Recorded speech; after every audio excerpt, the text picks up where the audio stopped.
The untouchable. Elena Cruz thought she could disappear before anyone discovered her secret, the consequence of one reckless night with Adrian Voss, the ruthless CEO, whose empire walked the line between legitimate business and something far darker. She had her resignation letter ready, her escape plan down to the minute. But Adrian Voss didn't build an empire by letting valuable things slip away. The moment he learned the truth, everything changed. What she thought was freedom became captivity. What she believed was protection felt like control. And what started as a mistake might become the most dangerous relationship of her life. If you're ready for a story of power, secrets, and impossible choices, stay until the end. Hit that like button and comment your city below. I want to see how far this story travels. The resignation letter sat in Elena Cruz's desk drawer like a ticking bomb. She'd rewritten it 17 times over the past 3 days, each version attempting to strike the impossible balance between professional courtesy and absolute necessity. How did you tell one of the most powerful men in the city that you were leaving without explanation? How did you walk away from Adrian Voss without him demanding to know why? The answer was simple: you didn't. Elena's fingers trembled as she pulled the envelope from the drawer one more time, staring at her carefully crafted lies. Pursuing new opportunities. Grateful for the experience. 2 weeks' notice. All of it bullshit. All of it necessary. Because the truth, the real truth, would destroy everything. She pressed her hand against her stomach, still flat beneath the tailored navy dress that had become her uniform. 12 weeks. The doctor had confirmed it yesterday, though Elena had known for nearly a month. Known and denied and bargained with a universe that clearly wasn't listening. Ms. Cruz. The intercom on her desk crackled to life with Adrian's voice, cool and commanding even through the speaker. My office, now. Elena's heart stuttered. She'd been his executive secretary for 3 years, and she knew every inflection of that voice. This wasn't a request. This wasn't even a command. This was something else entirely. She slipped the resignation letter into her blazer pocket and stood, smoothing her dress with shaking hands. The floor-to-ceiling windows of the executive suite stretched across the 42nd floor of Mercer Holdings' headquarters, offering a view of the city that had once made her feel powerful. Now it just made her feel trapped. The distance between her desk and Adrian's office was exactly 43 steps. She'd counted them 1,000 times during her employment here, usually while preparing herself to face whatever crisis required her attention. But she'd never counted them like this, like a condemned woman walking toward her execution. His door was already open. Adrian Voss stood behind his desk, his back to her as he gazed out at the cityscape. Even in silhouette, he commanded attention. 6'3", broad-shouldered, with the kind of presence that made rooms go quiet when he entered. His dark suit was custom-tailored, perfectly fitted to a frame that spent more time in the private gym than anyone in the building realized. His black hair, shot through with silver at the temples despite being only 38, was combed back with the same precision that characterized everything about him. He'd been handsome the night they'd crossed every line. He was still handsome now. That was part of the problem. Close the door. Elena's stomach dropped. In 3 years, he'd never asked her to close the door. Their relationship was impeccably professional, conducted entirely in the open space of the executive suite where anyone could see, where there could be no suggestion of impropriety. Except, of course, for that one night 2.5 months ago, when everything had gone spectacularly, irreversibly wrong. She closed the door. The click of the latch sounded like a cell door locking. Sit down, Elena. He still hadn't turned around. She couldn't decide if that made this easier or harder. I prefer to stand, Mr. Voss. Now he turned, and the full force of those ice-blue eyes hit her like a physical blow. Adrian Voss had built an empire through a combination of brilliant business acumen and absolutely ruthless determination. Those eyes had stared down hostile board members, rival CEOs, and, according to the whispered rumors that swirled around him like smoke, men who operated in far darker worlds than corporate America. They were staring at her now with an intensity that made her knees weak. We both know you're not going to like what I'm about to say, Adrian said, his voice quiet but edged with steel. So I'd prefer you sitting down when I say it. Mr. Voss, I don't think you're pregnant. The words hung in the air between them like a grenade with the pin pulled. Elena's carefully constructed composure cracked. I don't know what you're talking about. Don't! The single word cracked like a whip. Adrian moved around the desk with the predatory grace that had always made her heart race for all the wrong reasons. Or maybe all the right ones. She'd never been sure. Don't insult both of us by lying. I've known you for 3 years, Elena. I know when you're hiding something. You're mistaken. Her voice was steady despite the panic clawing up her throat.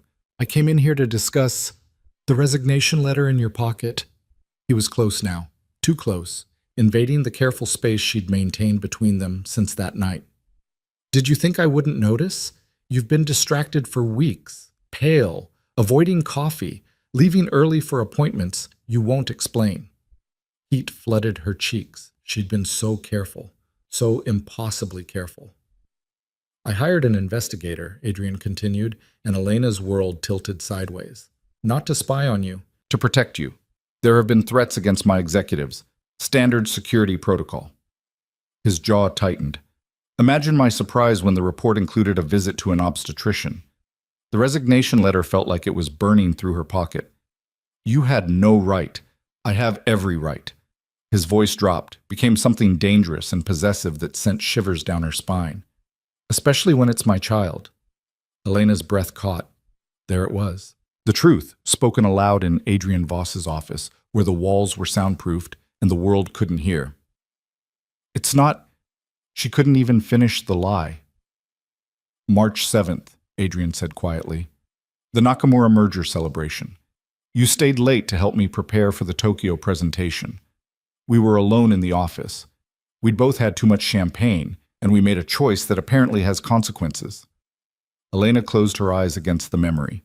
It had been late, nearly midnight. The merger had been Adrian's pet project for 18 months, and its success had been a triumph that even his enemies had to acknowledge.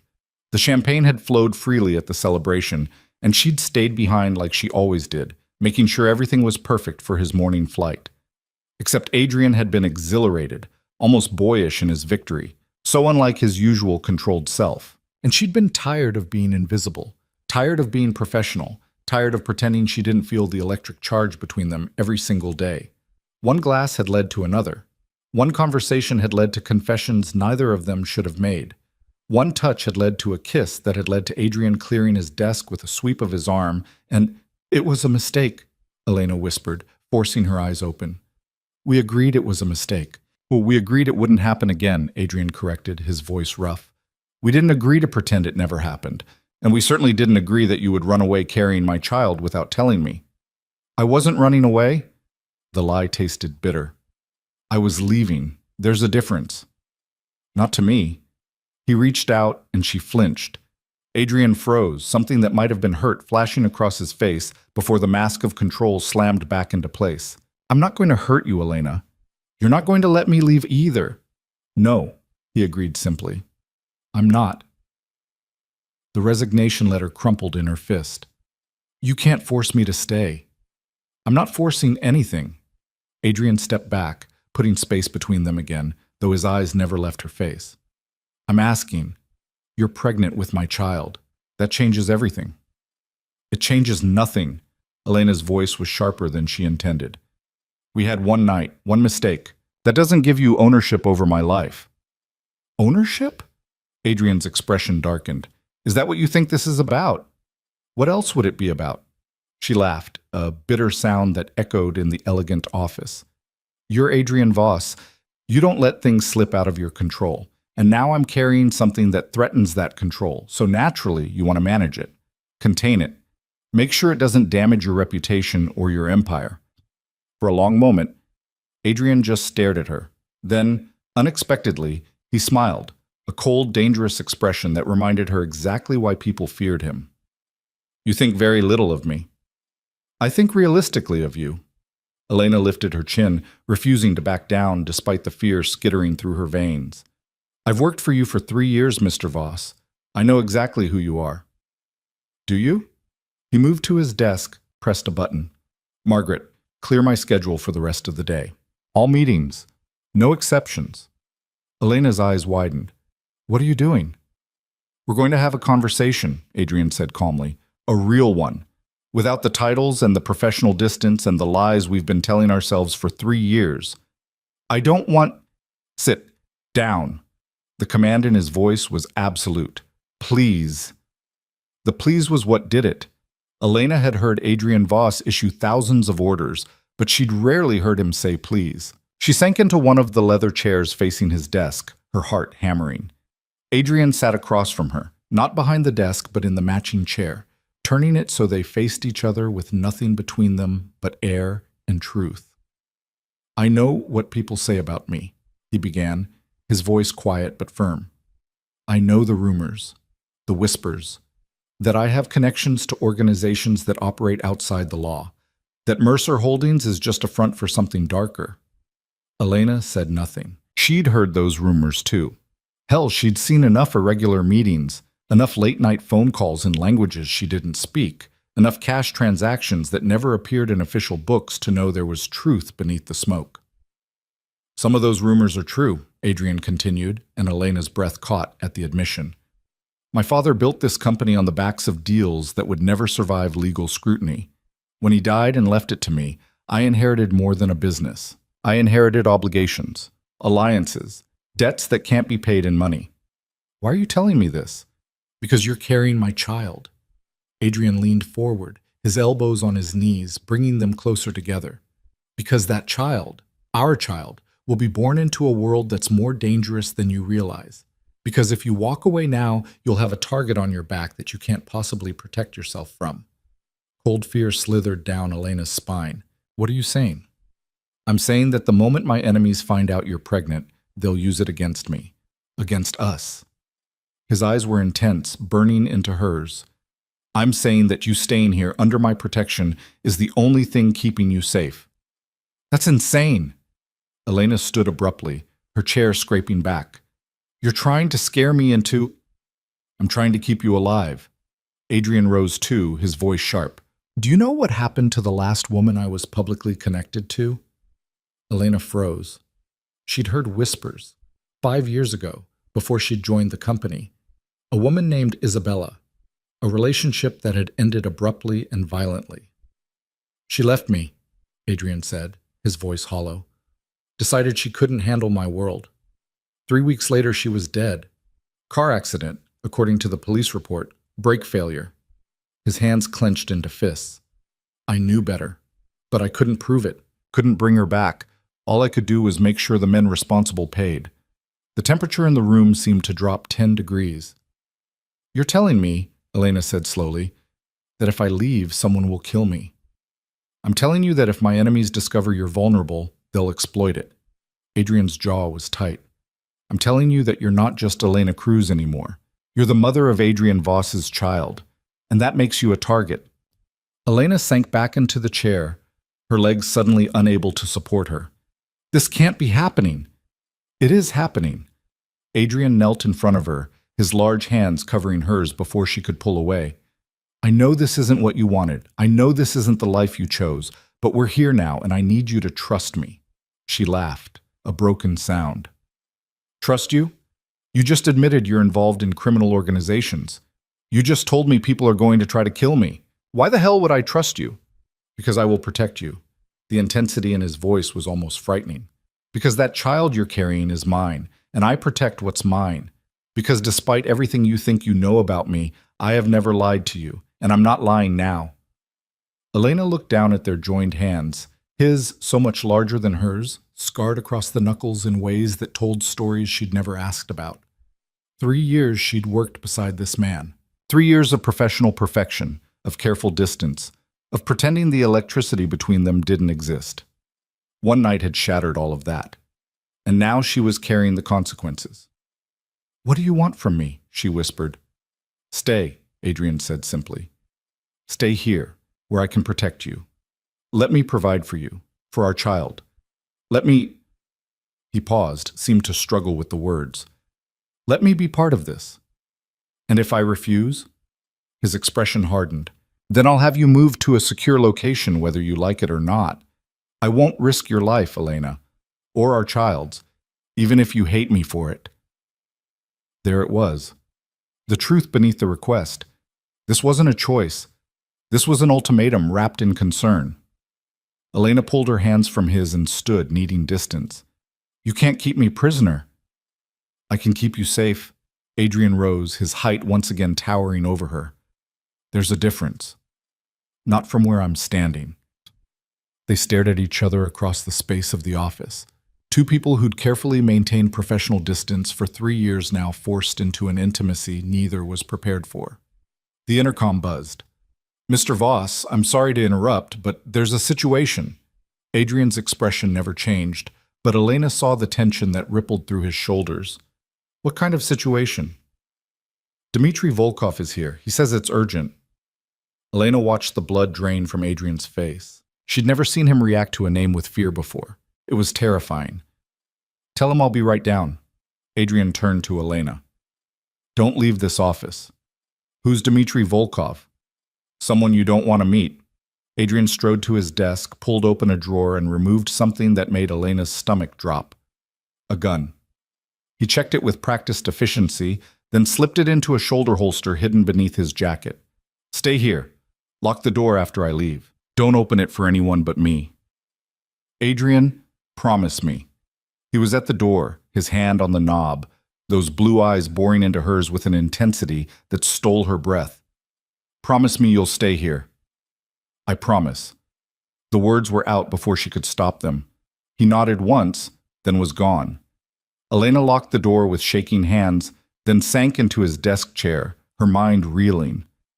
Less than an hour ago, she'd been planning her escape. Now she was locked in Adrian Voss's office while he went to meet someone dangerous enough to make him carry a gun.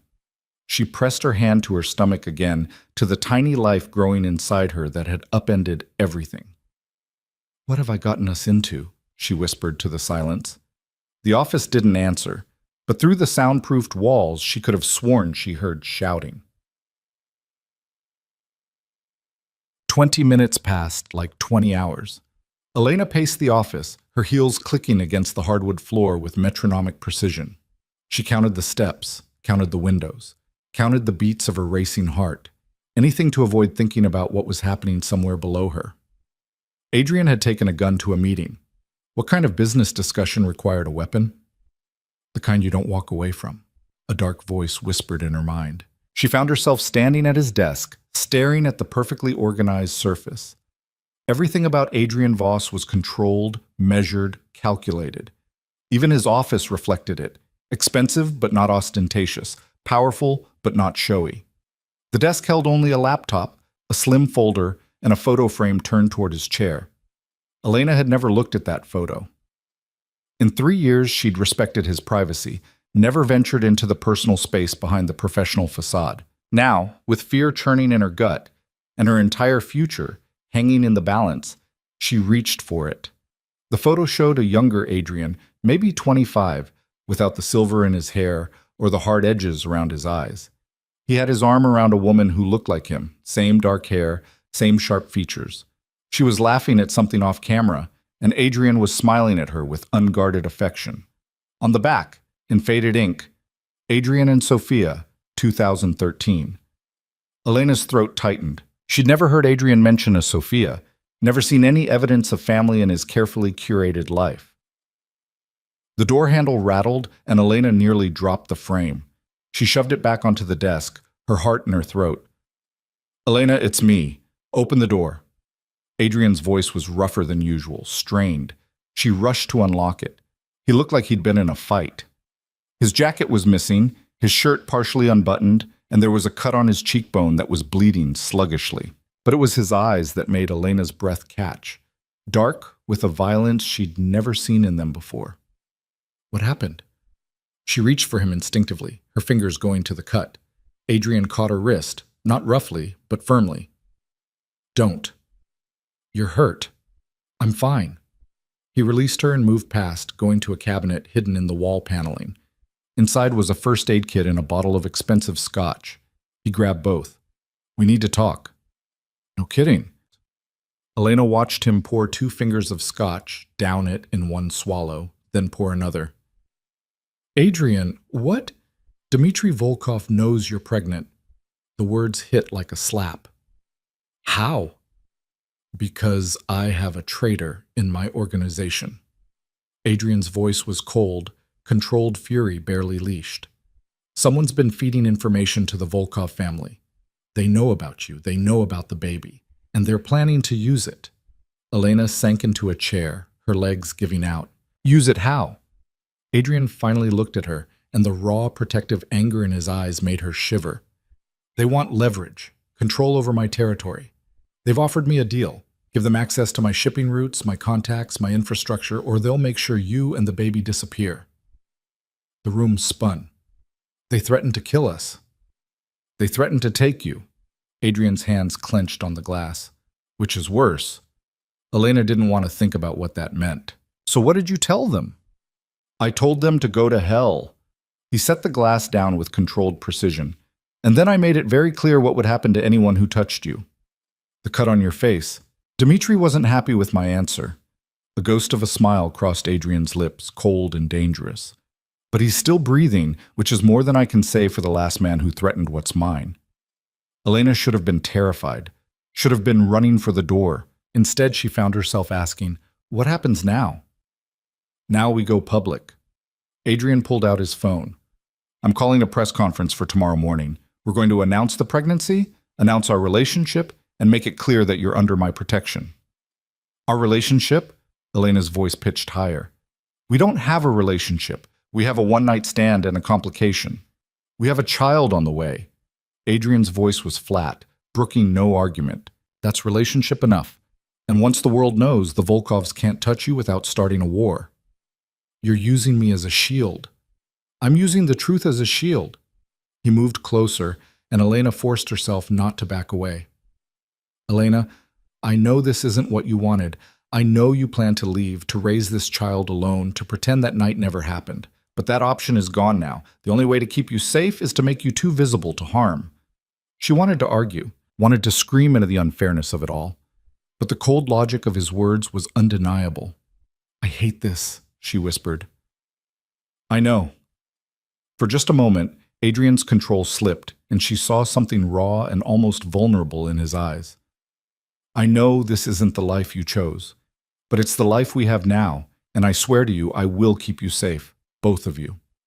Elena looked down at her hands, at the resignation letter she'd forgotten was still crumpled in her pocket. All her plans, all her carefully constructed escape routes, rendered meaningless in the span of an hour. I need guarantees, she said finally, looking up at him. If I'm going to do this, if I'm going to let you turn my life upside down and parade me in front of the media, I need something from you. Adrian's expression sharpened. Name it. First, my own space. I'm not moving into some safe house where you can monitor my every move. I need my apartment, my life, my independence. Done, with security. Second, my career. I worked damn hard to get where I am. I'm not going to be reduced to Adrian Voss's pregnant girlfriend in the press. I want a real position with real responsibilities. You'll be promoted to VP of Strategic Operations. Adrian's response was immediate. You've earned it. The pregnancy has nothing to do with your qualifications. Elena blinked, surprised. VP? You're the most competent person in this building, Elena. The only reason you weren't promoted before is because I was too selfish to risk losing the best assistant I've ever had. A wry smile crossed his face. That particular concern is no longer relevant. Despite everything, Elena felt a flicker of warmth. Third, and this is non-negotiable, you tell me the truth. No more secrets, no more protecting me from the dangerous parts of your world. If I'm in this, I'm in it fully. I deserve to know what I'm up against. Adrian studied her for a long moment, something like respect dawning in his eyes. You're tougher than I gave you credit for. You have no idea what I'm capable of, Mr. Voss. Adrian, he corrected softly. If we're going to sell this relationship to the world, you should probably stop calling me Mr. Voss. Elena's breath caught. The intimacy of his name on her lips felt dangerous in ways that had nothing to do with Russian mobsters, and everything to do with the man standing before her. Adrian, she said, testing it. The word felt like crossing a line she couldn't uncross. What's going to happen at this press conference? I'm going to tell the truth. He moved to the window, looking out at the city lights beginning to glow in the dusk. That you and I have been in a relationship for the past 3 months. That you're pregnant. That we're committed to raising this child together. And that anyone who has a problem with that can take it up with me personally. That's not the truth. We're not in a relationship. We will be after tomorrow. Adrian turned back to her, and the certainty in his voice was absolute. Because the alternative is you being vulnerable, and I won't allow that. You can't just decide, I can and I have. He crossed back to her, and this time when he reached for her hand, she didn't pull away. I know you don't trust me. I know you think this is about control. But I need you to understand something, Elena. That child you're carrying, it's the only good thing I've created in a very long time. And I will burn this entire city down before I let anyone harm it. Or you. The intensity of his words should have terrified her. Instead, Elena felt something shift inside her chest, some wall she'd carefully built beginning to crack. I'm scared, she admitted, the words barely a whisper. Good. Adrian's thumb stroked across her knuckles, a gesture so gentle it seemed at odds with everything else about him. Fear will keep you alert.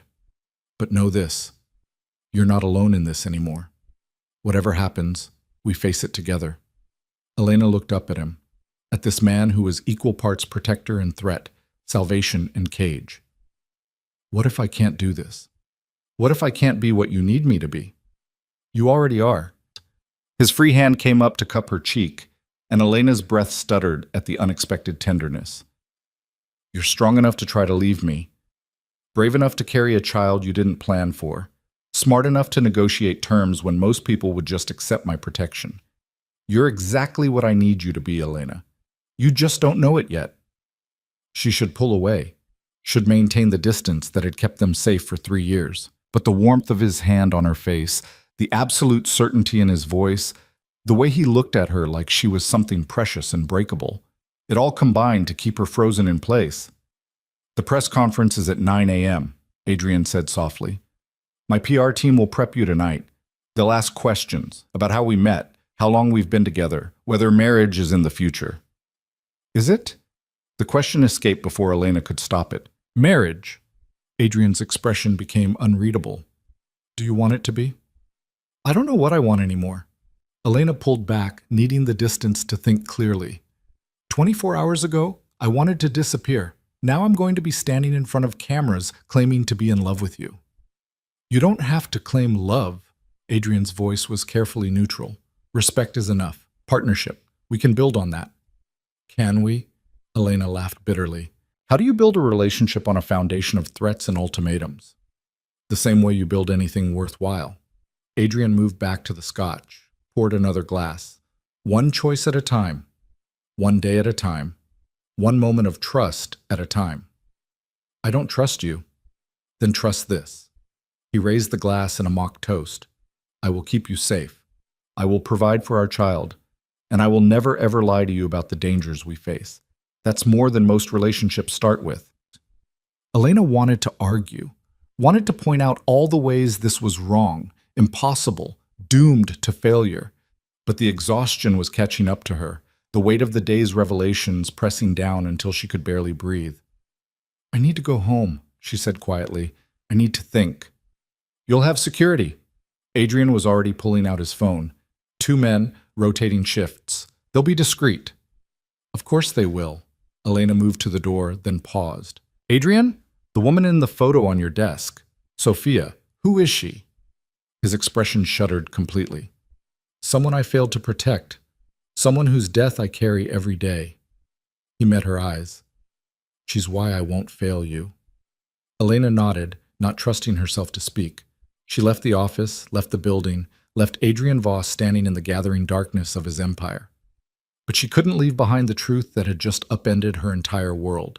She was going to have Adrian Voss's child. And tomorrow she was going to tell the world she belonged to him.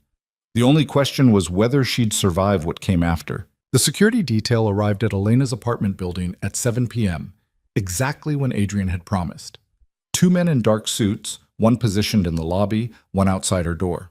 Professional, discreet, terrifying. Elena sat on her couch, staring at the untouched takeout container on her coffee table, and tried to process the fact that her life now required armed guards. Her phone buzzed. A message from an unknown number. PR team will arrive at 8. They'll need 2 hours. Get some rest before then. She should have been annoyed at his presumption, at the way he'd simply taken over her evening. Instead, she felt a strange flutter of something that might have been gratitude. At least someone was handling the logistics while her brain struggled to catch up with reality. Another message appeared. And Elena?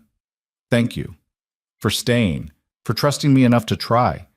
Her fingers hovered over the keyboard. What was she supposed to say to that? You're welcome for not running away from the father of my child. Thanks for threatening me into compliance. In the end, she typed nothing. Just set the phone down and pressed her hands against her flat stomach, wondering when she'd feel something. Movement, life. Proof that this wasn't all some elaborate nightmare. The knock came at exactly 8 o'clock. Elena opened the door to find a woman in her 50s with sharp eyes and an expensive briefcase, flanked by a younger man carrying what looked like a portable wardrobe. Ms. Cruz, I'm Veronica Kane, head of crisis communications for Mercer Holdings. The woman's handshake was firm, professional. This is Marcus, our image consultant. May we come in? Crisis communications.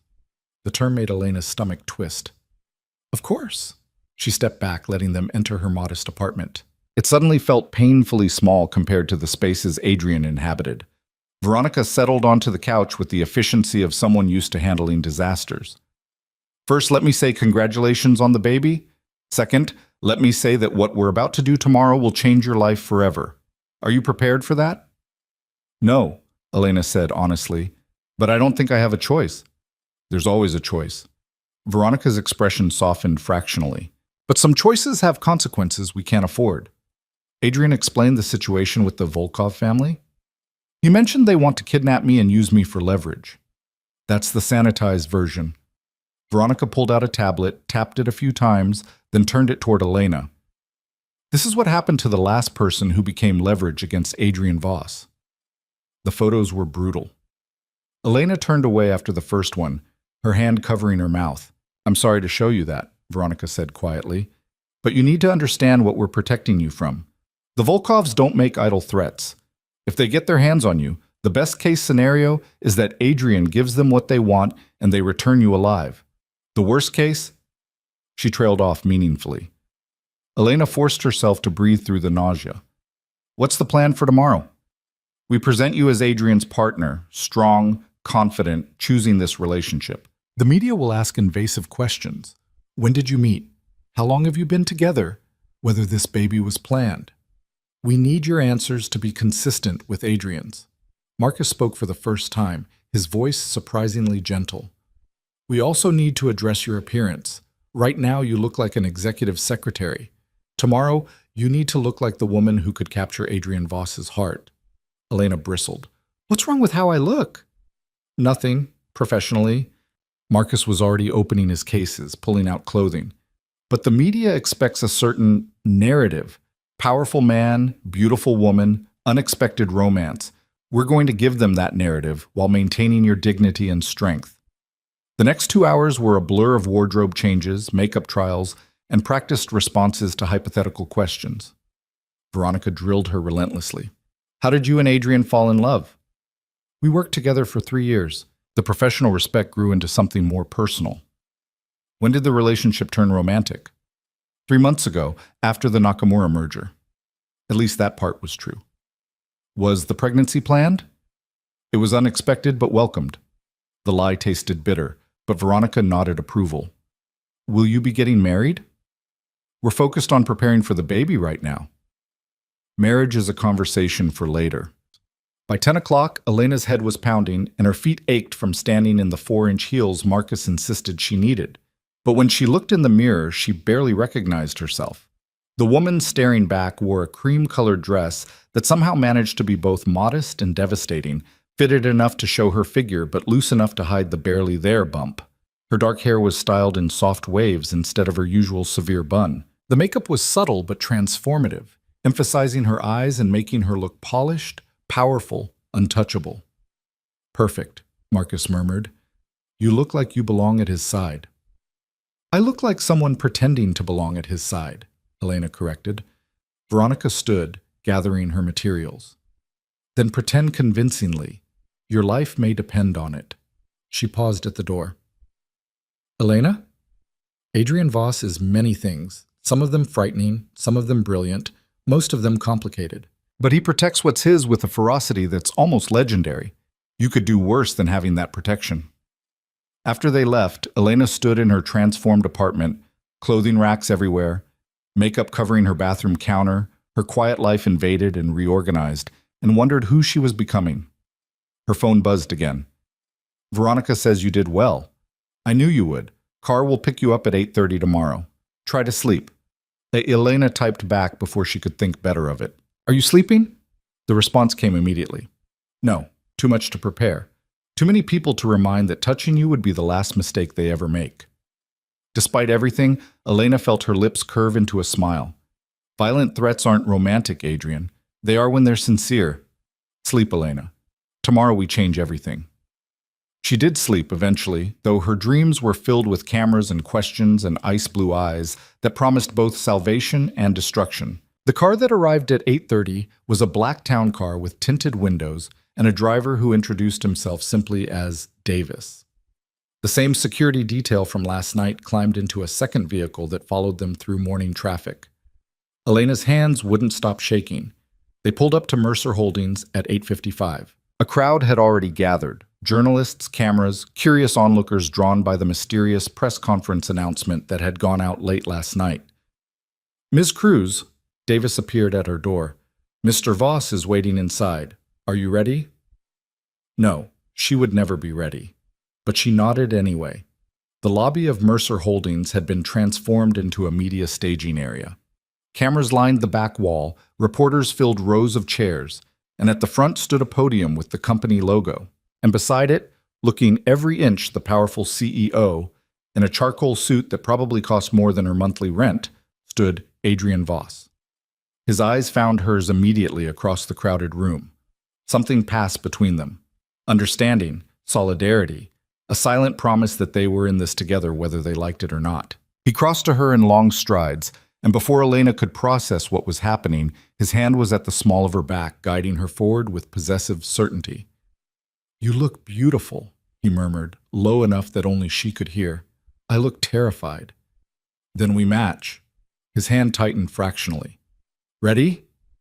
Do I have a choice? Always. His eyes met hers with surprising intensity.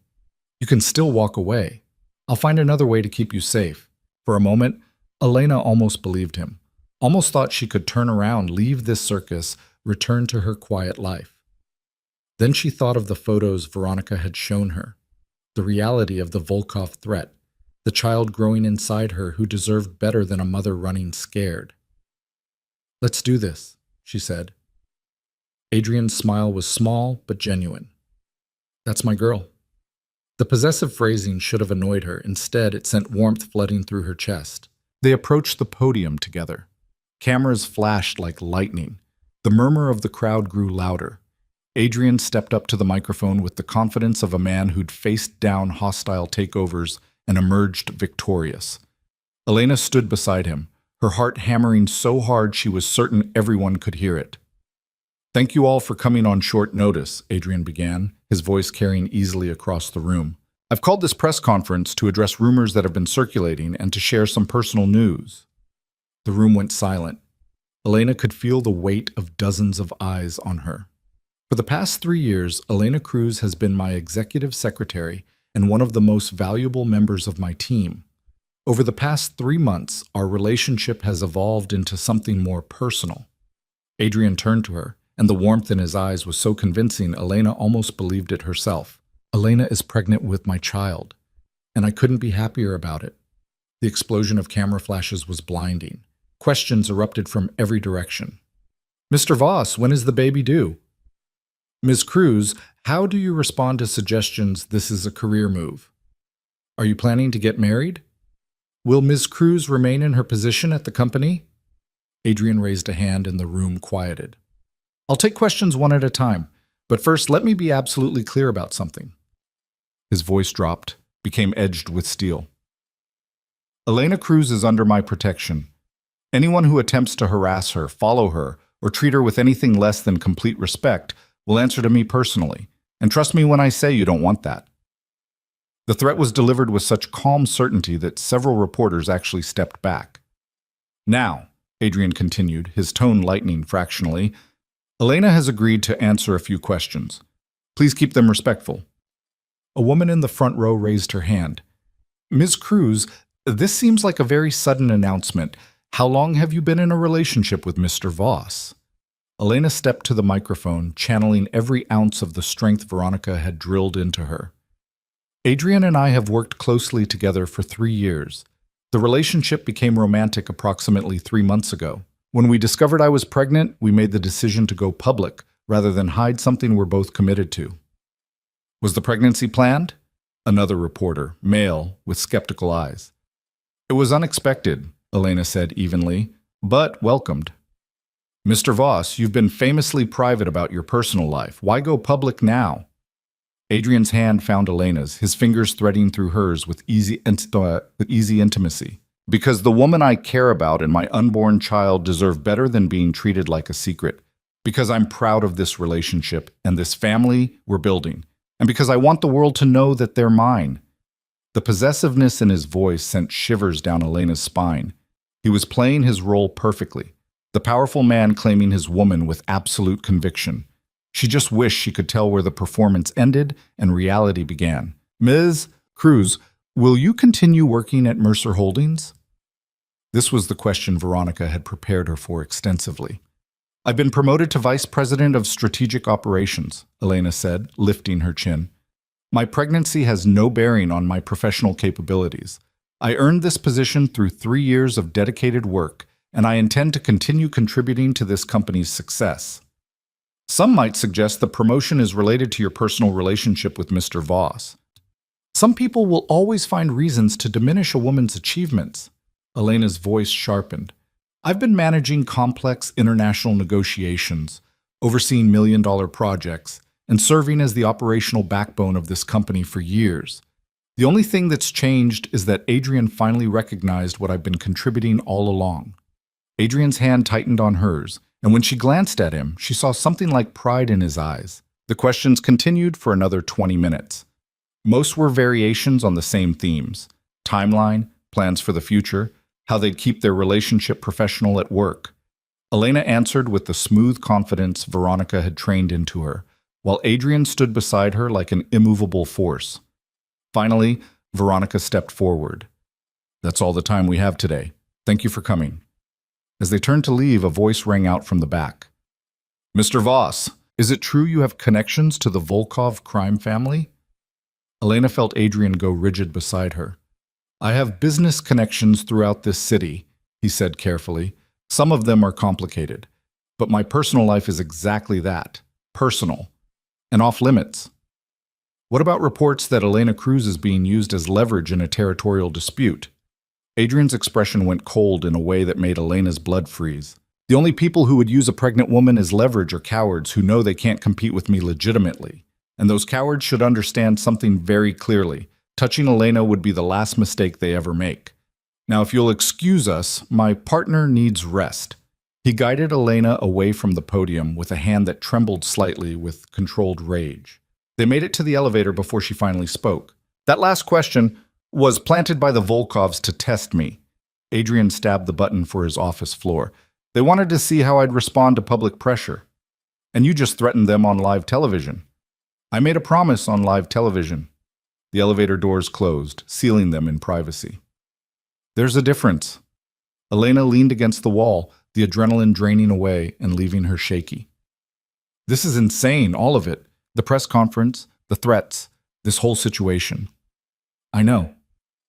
Adrian moved closer, and despite the spacious elevator, she felt surrounded by him. But you did beautifully, strong, confident, everything I knew you could be. I was terrified. So was I. The admission surprised her. But we survived, together. The elevator dinged, doors opening to the executive floor. But before Elena could step out, Adrian caught her arm. I need you to know something, he said quietly. That promotion to VP? It wasn't because of the baby or our relationship. I've been planning it for months. You've earned it a dozen times over. I just didn't want to lose you as my assistant because I'm a selfish bastard who values competence. Elena searched his face, looking for the lie, found only sincerity. You mean that? Every word. His hand slid down her arm, gentle. You're brilliant, Elena. Don't let anyone, including me, make you doubt that. Before she could respond, Veronica appeared from Adrian's office. The press conference is already trending. Mostly positive coverage, though there are some conspiracy theories about the timing. There always are. Adrian released Elena, the professional mask sliding back into place. What's the security situation? 2 attempts to follow Ms. Cruz's car. Both were intercepted by our team. Veronica's expression was grim. The Volkovs are moving faster than we anticipated. Elena's heart skipped. Intercepted how? Our people made it clear that following you was a health hazard. Adrian's voice was flat. They won't try again. You had people hurt because they followed a car. I had people discouraged from stalking the mother of my child. Adrian met her eyes steadily. And I'll do worse if necessary. You need to understand that, Elena. I will do whatever it takes to keep you safe. Whatever it takes. The absolute certainty in his voice should have frightened her. Instead, she felt a complicated knot of emotions. Fear, yes, but also something warmer, something that felt dangerously like security. I need to get to work, she said, needing space to process. I assume my new office is ready? Top floor, corner view, full security system. Adrian gestured toward the elevator. Davis will show you up. And Elena, you have a meeting with the strategic operations team at 11. I'd suggest reviewing the files I sent to your email this morning. You sent me files this morning? When? Around 4 a.m., couldn't sleep. A wry smile crossed his face. Figured I might as well make sure you were properly briefed for your first day as VP. Elena found herself smiling despite everything. You're ridiculous. I'm thorough. He stepped back, creating professional distance. Go. Conquer your new position. Show everyone what I've always known, that you're the best damn executive in this building. She left before she could do something stupid, like thank him for the compliment. Or worse, admit that part of her liked this. The partnership, the respect, the way he looked at her like she was capable of anything. Her new office was everything he'd promised. Floor-to-ceiling windows with a view that rivaled Adrian's. A desk that looked like it cost more than her car. Dual monitors already set up with her login credentials. And on the desk, a single white orchid in an expensive pot. The card read simply, for new beginnings. Elena sank into the leather chair and pulled up her email. Sure enough, Adrian had sent her detailed briefings on every current strategic initiative at Mercer Holdings. The timestamp read 4:17 a.m. He'd been awake, working, preparing her for success when he could have been sleeping, when he should have been resting after threatening Russian mobsters and planning press conferences and upending both their lives. Her phone buzzed with a text. How's the office? She typed back. Obscene. I feel like I should have an MBA just to sit at this desk. You're smarter than half the MBAs in this building. The other half are terrified of you. Enjoy it. Despite herself, Elena laughed. She was still smiling when her office door opened and a young woman entered carrying a stack of files. Miss Cruz? I'm Jennifer Park, your new assistant. Mr. Voss asked me to get you oriented before the 11 o'clock meeting. Elena straightened, pushing thoughts of orchids and late-night emails aside. Thank you, Jennifer. Let's get started. The next 3 hours were a whirlwind of information. Jennifer was efficient and thorough, walking Elena through active projects, key stakeholders, and the political landscape of the Strategic Operations Division. By the time 11 o'clock arrived, Elena's head was spinning, but she felt as prepared as possible. The conference room was packed with senior executives, all of whom turned to stare when she entered. She recognized most of them, had scheduled their meetings, prepared their presentations, managed their crises from behind Adrian's desk for 3 years. Now she was sitting across from them as an equal. Ms. Cruz, Robert Chen, the current head of strategic operations, stood to shake her hand. His grip was firm, his expression carefully neutral. Congratulations on the promotion. Thank you, Robert. Elena settled into her chair with more confidence than she felt. I'm looking forward to working with this team. I'm sure you are. The comment came from Marcus Reeves, VP of International Development, his tone just barely polite. Though some of us are curious about the timing of this promotion, given recent announcements. The room went silent. Elena met his eyes steadily. Are you suggesting I didn't earn this position, Marcus? I'm suggesting the optics are questionable. The optics are that Adrian Voss finally recognized what I've been contributing to this company for years. Elena's voice was calm but edged with steel. I've negotiated 3 major international contracts in the past 18 months. I've saved this company millions through operational efficiencies.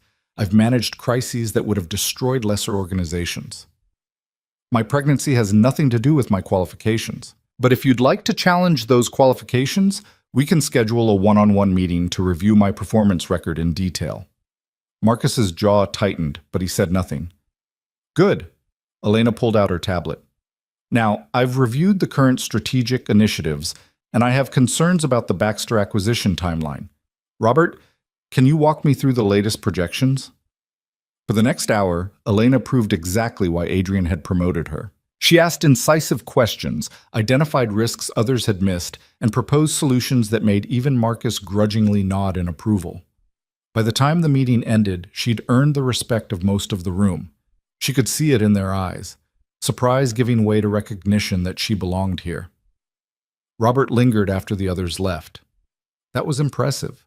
And for what it's worth, I've worked with you long enough to know you earned this promotion, pregnancy or not. Welcome to the team. Thank you. Elena felt some of the tension drain from her shoulders. I appreciate that. Though I should warn you, the rumor mill is vicious. People are going to question everything you do for a while. Let them. Elena stood, gathering her materials.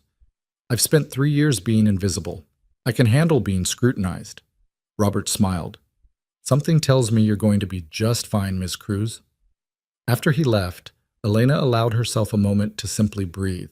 She'd survived the press conference, survived her first meeting as VP, survived the first day of this new, complicated life. Her phone buzzed. Heard the meeting went well, told you they'd be terrified of you. Dinner tonight? We should discuss security protocols for your new position. And you need to eat. Elena stared at the message. Dinner felt dangerously close to a date. But he was right, she did need to understand the security implications of her new role. And she was hungry. Where? My place. More private. Car will pick you up at 7. She should say no. Should maintain boundaries. Should remember this was all just protective theater for dangerous people. But the truth was, she didn't want to say no. Somewhere between the press conference and the promotion, between his hand in hers and the orchid on her desk, something had shifted. She wasn't sure she liked it, but she couldn't deny it either. Fine. But I'm not dressing up. Come as you are. You're beautiful regardless. The compliment made her cheeks flush. She set the phone down and tried to focus on work, but her mind kept drifting to ice blue eyes and dangerous promises. At 7 o'clock exactly, Davis appeared at her office door. Miss Cruz, Mr. Voss is expecting you. Elena gathered her things, ignoring the knowing looks from the few remaining employees in the building. Let them speculate. Let them gossip. She was past caring. The drive took them to a part of the city she'd never visited, an exclusive neighborhood where old money lived behind gates and walls. Adrian's building was modern glass and steel, towering over its neighbors, with security that would make a fortress jealous. Mr. Voss owns the penthouse, Davis explained as they rode the elevator up. Top 3 floors. The security system is state-of-the-art. You'll have a key code and biometric access by tomorrow. Why would I need access to Adrian's apartment? Davis's expression remained carefully neutral. Mr. Voss is thorough about contingency planning, ma'am. The elevator opened directly into Adrian's penthouse, and Elena's breath caught. The space was stunning, floor-to-ceiling windows offering a panoramic view of the city, modern furniture that managed to be both elegant and comfortable, and an open floor plan that somehow felt warm despite its size. But what surprised her most was how lived-in it felt. Books on the coffee table, a suit jacket draped over a chair, photos on the mantel that showed glimpses of a life she'd never imagined. You're staring. Adrian emerged from what looked like the kitchen, carrying 2 wine glasses. He'd changed from his suit into dark slacks and a white shirt with the sleeves rolled up. It should have made him look casual. Instead, he looked dangerously attractive. "Your home is beautiful," Elena said, meaning it. "It's a residence." Adrian handed her one of the glasses, sparkling water, she noticed, not wine.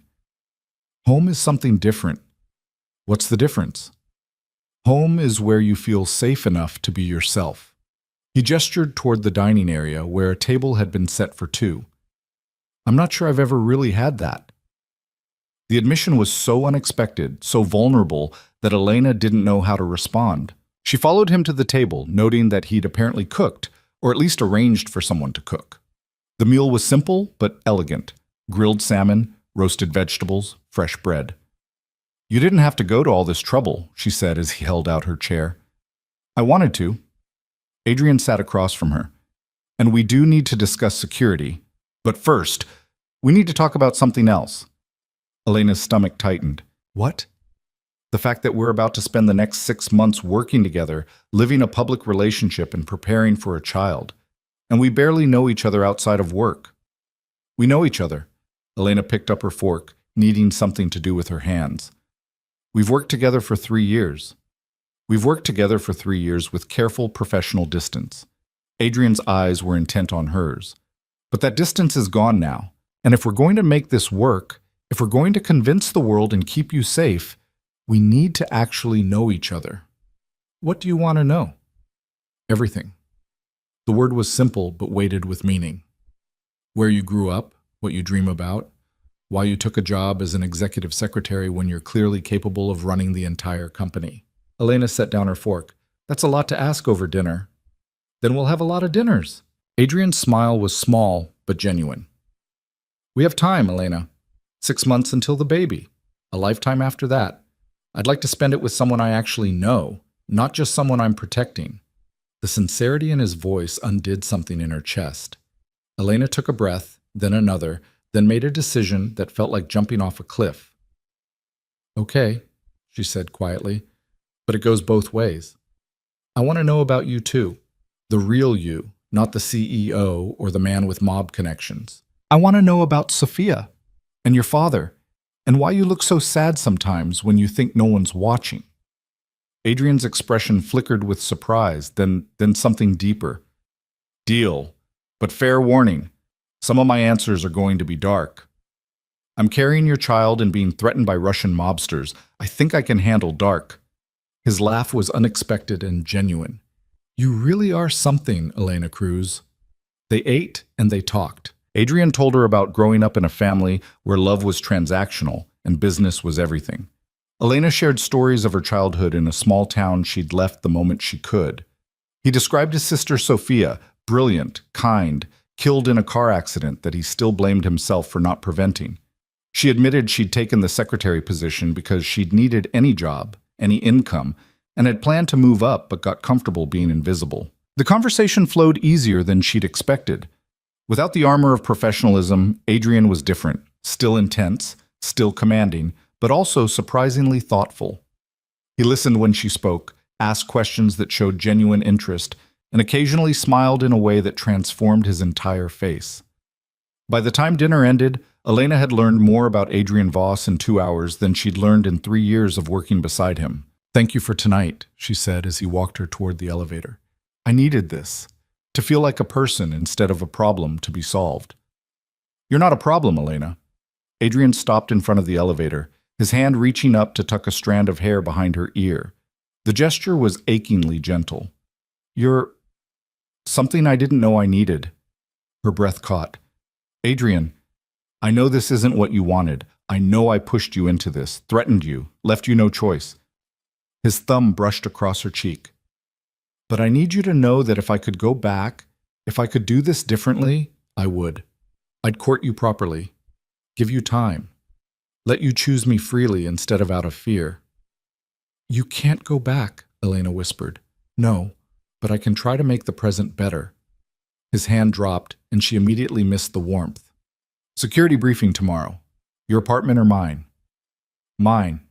She needed the familiar ground, the space that was still hers. 7 p.m. "Oh, I'll bring dinner again." The elevator arrived with a soft chime. Elena stepped inside, then turned to face him. "Adrian?" Tonight. This was nice. The talking, getting to know you. We'll do it again, he promised. As many times as it takes for you to trust me. I'm starting to, she admitted. That's what scares me. The doors closed on his small, devastating smile, and Elena leaned against the elevator wall, her heart racing. She was starting to trust Adrian Voss, starting to see him as more than just the father of her child or the man threatening to protect her. She was starting to like him. And that, she realized with dawning horror, was the most dangerous thing of all. 3 weeks passed in a blur of new routines and carefully maintained boundaries that were becoming harder to defend with each passing day. Elena settled into her role as VP with a competence that silenced even her harshest critics. She restructured the Strategic Operations Division, negotiated a partnership with a European firm that had everyone talking, and managed to do it all while morning sickness hit her like a freight train every day around 10 a.m. Adrian noticed everything. He started keeping crackers in his office, scheduled her meetings for afternoons, never commented when she had to excuse herself suddenly, just shifted conversation seamlessly until she returned. The dinners continued, sometimes at his place, sometimes at hers, always with the pretense of discussing security or company business, but increasingly they just talked. About books they'd read, places they'd traveled, dreams they'd given up on, and ones they still harbored in secret. Elena learned that Adrian spoke 4 languages fluently, had studied philosophy in college before his father forced him into business, and had a devastating weakness for old jazz music. Adrian discovered that Elena had wanted to be a lawyer once, that she sent money to her younger brother every month to help him through medical school, and that she was terrified of becoming her mother, exhausted, bitter, trapped by choices she couldn't undo. "You're nothing like that," Adrian said one night as they sat on his balcony overlooking the city lights. "You're fierce, strong. You make hard choices and own them." "I didn't choose this." Elena gestured vaguely at her stomach, which was finally starting to show a small curve beneath her clothes. "No," Adrian agreed quietly, "but you chose to stay, to fight, to build something from a situation neither of us wanted. That takes more strength than walking away would have." She'd gone home that night confused and conflicted, her carefully constructed walls crumbling a little more with every conversation. The media attention was relentless but manageable. Photos of them leaving the office together, speculation about wedding dates, think pieces about power dynamics and workplace relationships. Veronica handled it all with ruthless efficiency, feeding the press just enough information to satisfy their appetite without giving away anything real. The security remained constant. Elena's apartment building now had cameras on every floor. Her car was always followed by at least one security vehicle. Even her morning coffee run required coordination. She hated it, but she couldn't deny it was necessary. The threats came regularly. Emails to the company, anonymous messages on social media. Once, a bouquet of black roses left at the reception desk with a card that read simply, "Enjoy her while you can." Adrian had gone deadly quiet when he saw those roses. Then he'd made 3 phone calls in rapid succession, his voice dropping into a register Elena had never heard before. Cold, controlled, absolutely lethal. The threats stopped for a week after that. Elena didn't ask what he'd done. She was learning that some parts of Adrian's world were better left unexamined. But tonight, everything was about to change. Elena was working late in her office, reviewing contracts for the morning meeting, when her phone buzzed with a message from an unknown number. "Your pretty press conference didn't change anything. Adrian Voss will learn that some debts can't be erased with threats. Check your email." Her hand shook as she opened her laptop. The email was waiting, no sender name, just a subject line that made her blood run cold. The truth about Elena Cruz. Inside was a dossier, photos of her apartment building, her brother's medical school, her parents' home in the small town she'd left behind. Details about her life that should have been private, innocuous, but felt like violations when compiled by strangers. And at the bottom, a single line. "We know everything, and soon everyone else will too." Elena was reaching for her phone to call Adrian when her office door burst open. He stood in the doorway, his expression darker than she'd ever seen it, his phone clutched in his hand. "Did you get it?" "The email? Yes, just now. They're going to leak it." Adrian crossed the room in 3 strides. "Everything. Your background, your family, details they have no right to know. They're going to try to destroy your reputation to get to me." Elena's stomach dropped. What kind of details? Adrian's jaw tightened. Does it matter? They'll twist anything into ammunition. Your brother's student loans could become you marrying me for money. Your parents' financial struggles could become gold digging. They'll make you look calculating, manipulative, like you trapped me deliberately. But none of that is true. Truth doesn't matter to people like this. Adrian's hands clenched and unclenched at his sides. They're going to paint you as a villain, and there's nothing I can do to stop it. For the first time since this nightmare began, Elena saw something in Adrian's eyes that looked like helplessness. It was more terrifying than his anger. When? She asked quietly. Tomorrow morning. Major outlets. They've already sent preview copies to journalists. He pulled out his phone, showed her the email chain Veronica had forwarded. We have maybe 12 hours before your life becomes a media circus. Elena sank into her chair, her hand instinctively going to her stomach. The baby, their baby, was barely the size of a lemon, but already its existence was tearing her world apart. What do we do? We fight back. Adrian knelt in front of her, his hands covering hers on her stomach. The gesture was unconscious, protective, devastatingly intimate. Veronica is already preparing a counter-narrative. We'll get ahead of the story, control the message. Adrian, stop. Elena pulled her hands away, needing to think clearly. This isn't about messaging. This is about them threatening my family, my brother, my parents. I know. His voice was rough. I've already sent security teams to all of them. Your brother's apartment, your parents' house, they'll be protected. You can't just assign bodyguards to my family without asking. I can, and I did. Adrian stood, began pacing her office like a caged animal. Because the alternative is leaving them vulnerable to people who will use them to hurt you, to hurt our child. And I won't allow that. Elena watched him move, this powerful man barely containing his fury, and felt something shift inside her chest. He wasn't trying to control her. He was trying to protect everyone she loved because hurting them would hurt her. Thank you, she said quietly. Adrian stopped pacing, turned to stare at her. What? For protecting my family, for caring about the people I care about. She stood, crossed to him. I know this isn't what you signed up for either, but you're trying, really trying. And I appreciate that. Something flickered in his eyes, surprise, maybe, or hope. Elena. Her phone rang, shattering the moment. She glanced at the screen and felt her blood turn to ice. It's my mother. Answer it. Adrian stepped back, giving her space. I'll give you privacy. No, stay. Elena didn't want to examine why she needed him there, just accepted that she did. She answered the call. Mom? Elena Marie Cruz, what the hell is going on? Her mother's voice was sharp with panic. There are men outside our house. Big men in suits who say they're here to protect us. And your father just got a call from some reporter asking about your relationship with Adrian Voss. What have you gotten yourself into? Elena closed her eyes against the familiar disappointment in her mother's tone. Mom, I'm sorry. I should have called you myself. I'm pregnant. The father is my boss, Adrian Voss. And there are some people who want to use that against him, which means you and Dad might be in danger. In danger? Her mother's voice pitched higher. Elena, what are you talking about? What kind of man did you get involved with? A complicated one. Elena opened her eyes, found Adrian watching her with an expression she couldn't read. But he's a good man, Mom, and he's protecting our family. Our family? You barely talk to us anymore. You send money like that makes up for abandoning. I didn't abandon anyone. The old argument rose up, familiar and bitter. I left a town with no opportunities to build a life. That's not abandonment.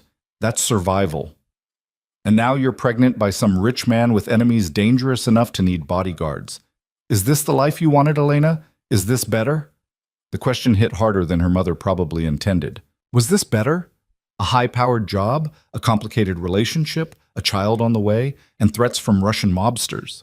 She looked at Adrian, who was deliberately not listening but couldn't help hearing in the small office.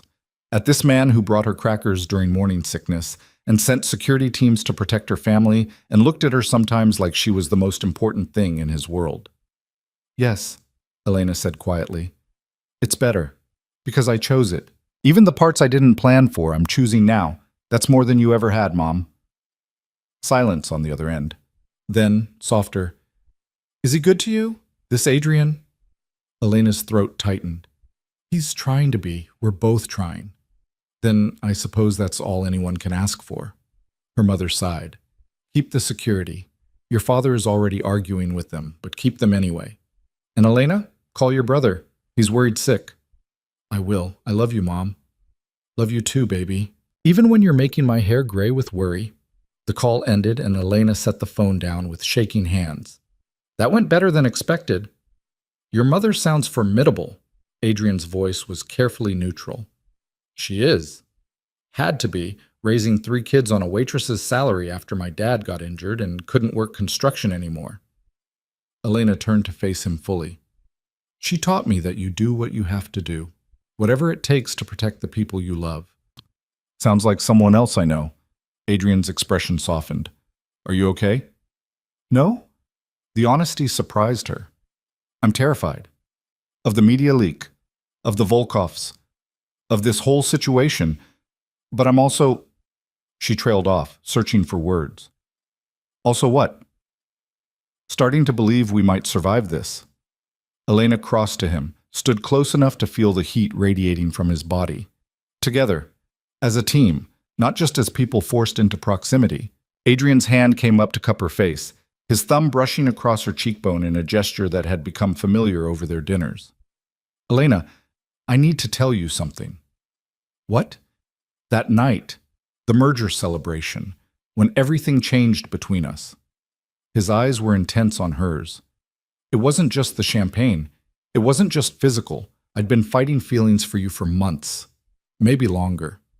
And that night, for just a few hours, I let myself stop fighting. Elena's breath caught. Adrian, I know this isn't the time. I know we have bigger problems right now. But if we're facing down a media storm tomorrow, if the whole world is going to dissect our relationship, I needed you to know the truth. His voice dropped, became almost vulnerable. This might have started as a mistake, but it's not one I regret. Not anymore. Elena's heart was racing so fast she thought it might burst. You're saying you have feelings for me. I'm saying I've had feelings for you for a long time. I just didn't know how to handle them until circumstances forced my hand. A wry smile crossed his face. Not my finest moment of emotional intelligence. Despite everything, the threats, the fear, the impossible situation, Elena laughed. That might be the understatement of the century. Probably. Adrian's other hand found her waist, pulling her incrementally closer. But we're here now, and I'm asking you, before the storm hits tomorrow, to tell me the truth. Is there any chance you could feel the same way? Eventually? Or am I deluding myself? Elena looked up at this man who'd upended her entire life, who'd threatened and protected and infuriated her in equal measure, who brought her dinner and learned her coffee order and looked at her like she was precious, who was offering her a future she'd never imagined but was starting to want desperately. I don't know what I feel, she said honestly, except that when I'm with you, I feel less afraid. And when you look at me like you are right now, I feel like maybe this whole mess might actually turn into something good. That's enough. Adrian's smile was small, but genuine. That's more than enough to work with. He was leaning down, and Elena was rising up to meet him when her office door flew open again. Veronica stood in the doorway, her expression grim. We have a problem. A bigger one. Adrian's arms tightened protectively around Elena before he released her and turned to face his crisis manager. What now? The leak isn't tomorrow. It's happening now. Someone jumped the timeline. Veronica held up her tablet. It's already trending on social media, and it's worse than we thought. Elena moved to see the screen, and her stomach dropped. The headline read, Gold Digger or Victim? The Truth About Adrian Voss's Pregnant Secretary. Below it were photos, her apartment building, her family home, her brother at medical school, and worse, screenshots of text messages she didn't recognize, conversations she'd never had, all carefully fabricated to make her look calculating and mercenary. This is fake, Elena breathed. I never sent these messages. Doesn't matter. Veronica's voice was tight. People are already sharing it. The narrative is that you targeted Adrian deliberately, got pregnant to trap him, and are now using his power to threaten anyone who exposes the truth. Adrian had gone absolutely still beside her, a stillness that Elena was learning meant he was at his most dangerous. Who leaked it? We're tracking the source now, but it's sophisticated. Multiple VPNs, offshore servers. This is an amateur hour. Veronica looked between them. We need to respond immediately. Counter-narrative, character witnesses, something to stop this from spiraling. No. Adrian's voice was cold steel. We're done playing defense. What are you suggesting? I'm suggesting we stop letting the Volkovs control this narrative. Adrian pulled out his phone, dialed a number. It's time to end this. Permanently. Elena grabbed his arm. Adrian, what are you doing? Calling Dmitry Volkov, setting up a meeting. His eyes were ice. If he wants a war, I'll give him one. But it ends tonight. You can't just... This is insane. Elena. He covered her hand with his, the gesture gentle despite the violence in his voice. Trust me. Please. One more time. Trust me to end this. She looked into those blue eyes that had terrified her once and now just made her heart ache, and made a choice that felt like free-falling. Okay, but I'm coming with you. Absolutely not. I'm coming with you, Elena repeated, her voice firm. This is my life they're destroying, my reputation, my family. I have a right to face the people doing this. Elena, these men are dangerous. So are you. She lifted her chin, channeling every ounce of strength she possessed. And I'm carrying your child, which apparently makes me valuable enough to kidnap. So I'm already in danger. The only question is whether I face it hiding in an office or standing beside you. Adrian stared at her for a long moment, something like awe flickering across his face. You're incredible. Do you know that? I'm terrified. There's a difference. No. His hand cupped her face again. Courage is being terrified and doing it anyway. And you, Elena Cruz, are the bravest person I've ever met. Before she could respond, he was speaking into the phone, his voice dropping into that cold, controlled register that sent shivers down her spine. Dmitry, it's Adrian. You want to meet? Let's meet. Neutral ground, 1 hour. And Dmitry, if you've harmed anyone in her family, there won't be enough of you left to bury. He ended the call and turned to Veronica. Get our best security team ready, full tactical gear, and call Marcus Chen. I want our lawyer present. Adrian, this is a terrible idea. It's the only idea that ends this without more casualties. He was already moving, pulling Elena with him toward the elevator. Come on, we have an hour to prepare.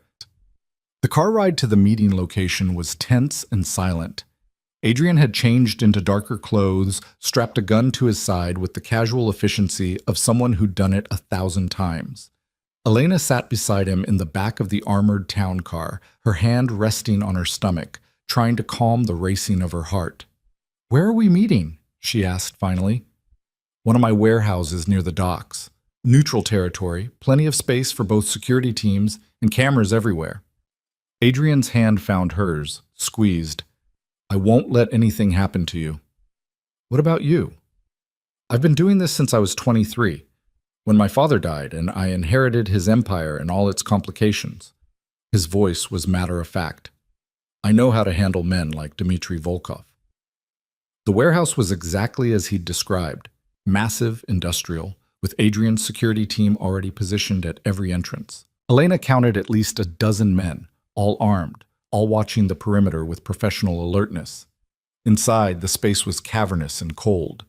Adrian led her to a cleared area in the center where 2 chairs sat facing each other with about 10 feet of space between them. You'll sit here. He gestured to one of the chairs. I'll be across from Dmitry. Security will be watching from the catwalks. At the first sign of trouble, you run. Davis will be right behind you, and he'll get you out. Adrian, promise me. His hands gripped her shoulders, his eyes burning into hers. Whatever happens, you run. You protect our child. Promise me, Elena. She wanted to argue, wanted to insist she wouldn't leave him, but the absolute desperation in his voice stopped her. I promise. He kissed her forehead, a gesture so tender it made her throat tight. Thank you. For trusting me, for being here, for being you. Before she could respond, the warehouse doors opened. Dmitry Volkov walked in, flanked by 4 men who looked like they could break bones with their bare hands. He was younger than Elena expected, maybe 40, with sharp features and eyes that held no warmth whatsoever. Adrian Voss. Dmitry's accent was thick, his smile mocking. You brought your little secretary. How touching. She's not my secretary anymore. Adrian's voice was flat, dangerous. She's the mother of my child, and you've made a grave mistake threatening her. Mistake? Dmitry laughed, the sound echoing in the empty space. The mistake was yours, Adrian. Thinking you could refuse my very reasonable business proposal. Thinking you could protect everyone you care about. Thinking you're untouchable. I am untouchable. Adrian sat in the chair facing Dmitry with the casual confidence of a king on a throne. And so is she, which is why we're here, to make sure you understand that. Dmitry settled into his own chair, still smiling that cold smile. You want to negotiate? Fine. Give me access to your shipping routes, your contacts in Europe, your distribution network, and I'll make all of this, he waved vaguely at Elena, go away. No. Adrian's voice was absolute. You'll retract every lie you've published about her. You'll destroy whatever dirt you think you have on her family. And you'll leave this city and never threaten what's mine again. Dmitry's smile faded. You're not in a position to make demands.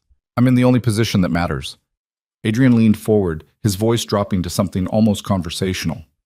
You see, Dmitry, while you were busy fabricating text messages and threatening pregnant women, I was busy too. I bought your debt. All of it. The money you owe to the Bratva. The loans you took out to expand your territory. The gambling debts your idiot nephew racked up in Atlantic City. All of it. It's mine now. The color drained from Dmitry's face. You're lying. Am I? Adrian pulled out his phone, tapped the screen, and suddenly the warehouse's projection system lit up with documents. Loan agreements, debt transfers, all bearing Dmitry Volkov's signature. I own you now, and I'm calling in everything unless you do exactly what I say. Elena watched Dmitry's expression cycle through disbelief, rage, and finally, fear. This was Adrian's world, the one he'd warned her about, where power was currency and debts were weapons. You can't. The Bratva won't allow. The Bratva already approved the transfer. Adrian's smile was colder than ice. Turns out they like me better than you. Something about me being more profitable and less prone to reckless stunts like kidnapping pregnant women. Dmitry's hands clenched on the arms of his chair. This isn't over. Yes, it is. Adrian stood, and Elena saw the gun at his hip, saw the absolute certainty in his posture. You're going to retract everything. Tonight. Every story, every post, every lie. You're going to issue a public apology for the misinformation. And then you're going to leave this city and conduct your business somewhere far away from me and mine. Or I'll call in your debts and watch your empire crumble. And if I refuse? Adrian's expression went dead. Then you won't leave this warehouse. Your men will. But you won't. And tomorrow morning, the Bratva will have a new territory to divvy up among people more competent than you. The threat hung in the air like a guillotine blade. Elena's heart was hammering so hard she could barely breathe, but she forced herself to remain still, to project the same calm confidence Adrian wore like armor. Dmitry looked between Adrian and Elena, calculation visible in his eyes. Finally, he spat something in Russian and gestured to his men. Fine. You win this round, Voss, but someday your protection won't be enough. Someday she'll be vulnerable, and I'll be waiting. Adrian moved so fast Elena barely saw it. One moment he was standing 3 feet away from Dmitry. The next, he had the Russian by the throat, the gun pressed against his temple. Listen very carefully, Adrian said, his voice barely above a whisper but carrying absolute conviction. If you ever threaten her again, if you ever so much as think her name, I will find you. I will destroy everything you've ever built, and then I will end you, slowly, painfully, in ways that will make you beg for death. Do you understand me? Dmitry's eyes were wide with genuine fear now. He managed a jerky nod. Adrian released him and stepped back, the gun disappearing back into its holster. Good. Get out of my city. You have 24 hours. Dmitry and his men left without another word, their footsteps echoing in the cavernous space. The moment they were gone, Elena's legs gave out. Adrian caught her before she hit the ground, his arms wrapping around her as she shook with delayed reaction. I've got you. You're safe. You did so well, Elena. So incredibly well. You could have killed him. Her voice was muffled against his chest. I would have. If he'd pushed any harder, I would have. Adrian's hand stroked her hair, a soothing rhythm. But you're worth more than that. Worth more than becoming the reason I commit murder. Elena pulled back enough to look up at him. You bought his debts. When? Been working on it for 2 weeks, since the first threat. A small smile crossed his face. I told you I protect what's mine. I just didn't mention I also destroy anyone who threatens it. That was the most terrifying thing I've ever witnessed. I know. I'm sorry you had to see that side of me. His thumb brushed across her cheek, catching a tear she hadn't realized had fallen. But I need you to understand.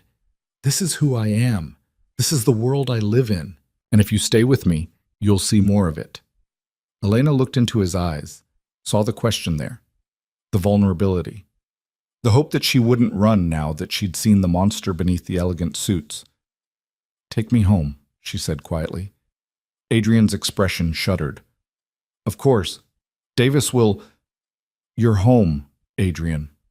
She gripped his shirt, held him in place. Take me to your home. I don't want to be alone tonight. Something like wonder crossed his face. Elena, please. She wasn't sure what she was asking for, only knew she needed it, needed him, needed to feel safe in a world that had just shown her how dangerous it truly was. Adrian nodded, then lifted her into his arms as if she weighed nothing. Elena didn't protest, just let him carry her to the car, let Davis drive them through the city streets, let herself be held by this complicated, dangerous, protective man who just threatened murder to keep her safe. They arrived at his penthouse in silence. Adrian set her down gently in his living room, then moved to pour her water from the kitchen. You should rest, he said, handing her the glass. I'll take the guest room. You can have my bed. Stay with me. The words were out before she could second-guess them. I don't want to be alone. Just stay with me. Adrian's expression was unreadable. Elena, you're shaken, scared. I don't want to take advantage. You're not. She set down the water and moved closer to him.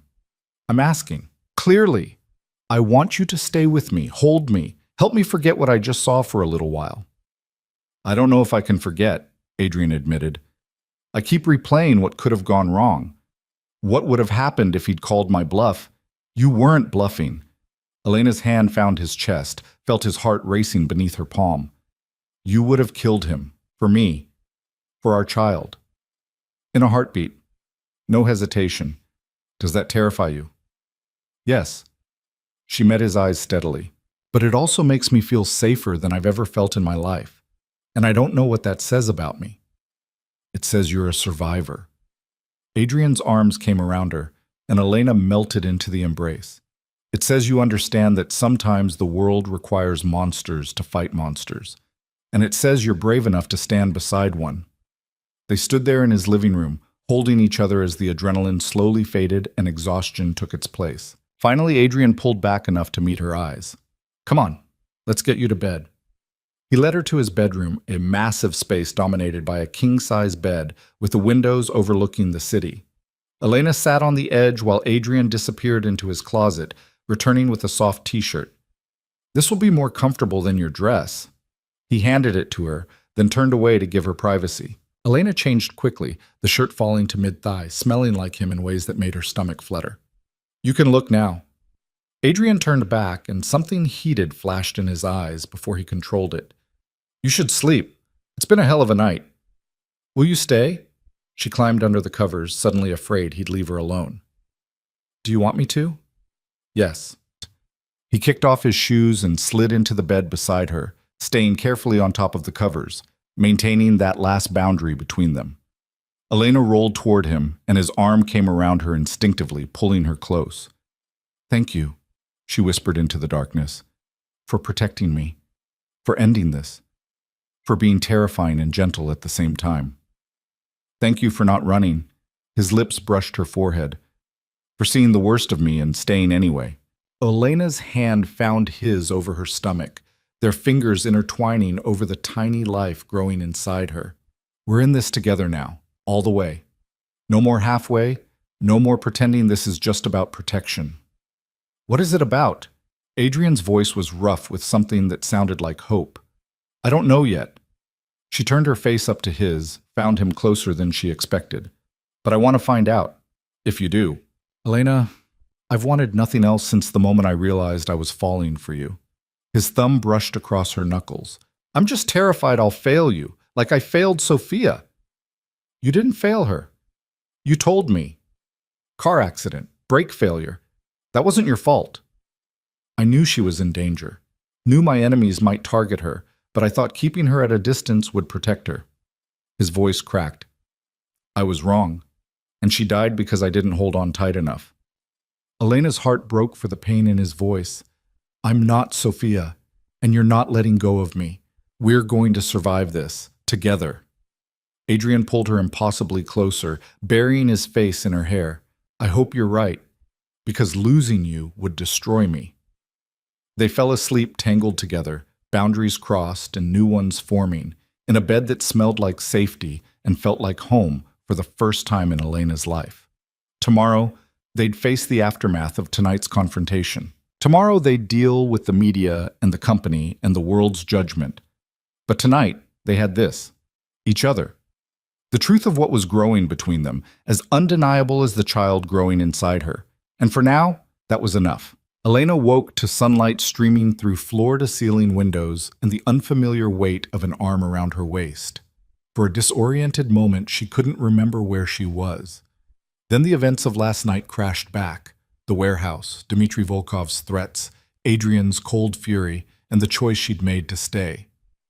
She turned carefully, not wanting to wake him, and found Adrian already awake, watching her with an expression so tender it made her chest ache.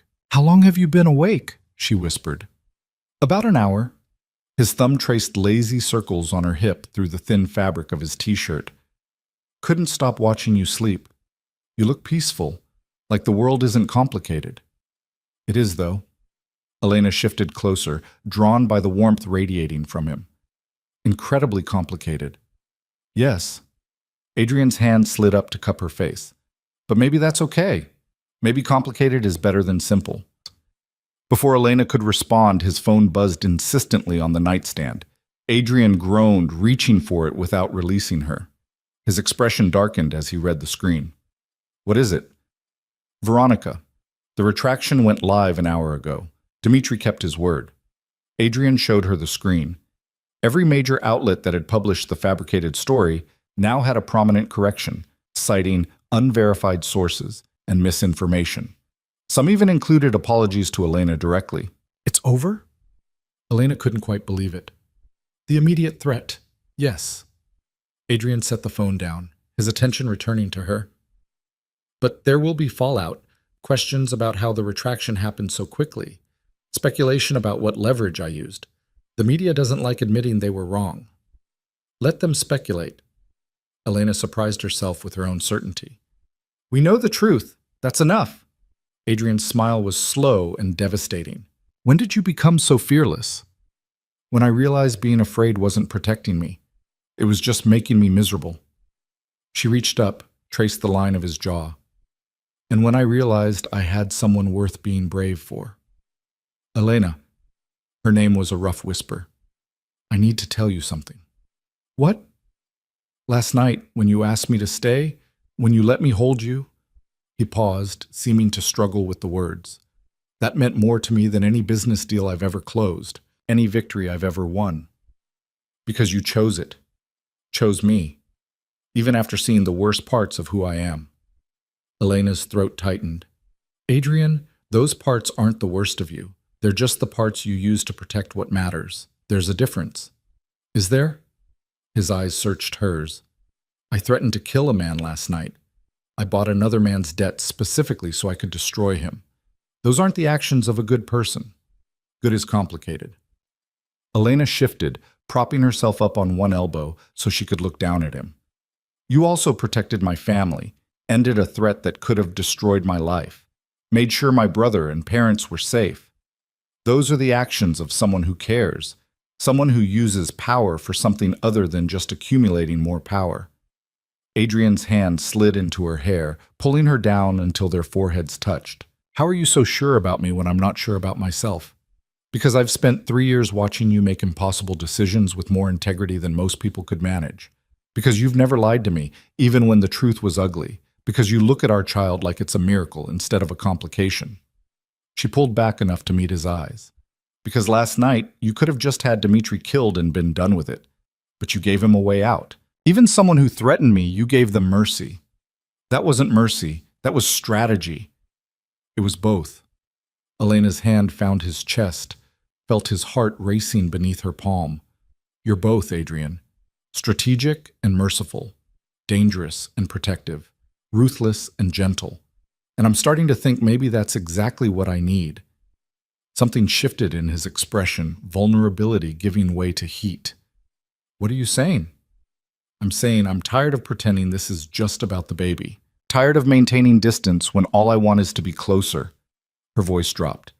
I'm saying that when I woke up in your arms this morning, it felt right. And I want to see where this goes. If you do.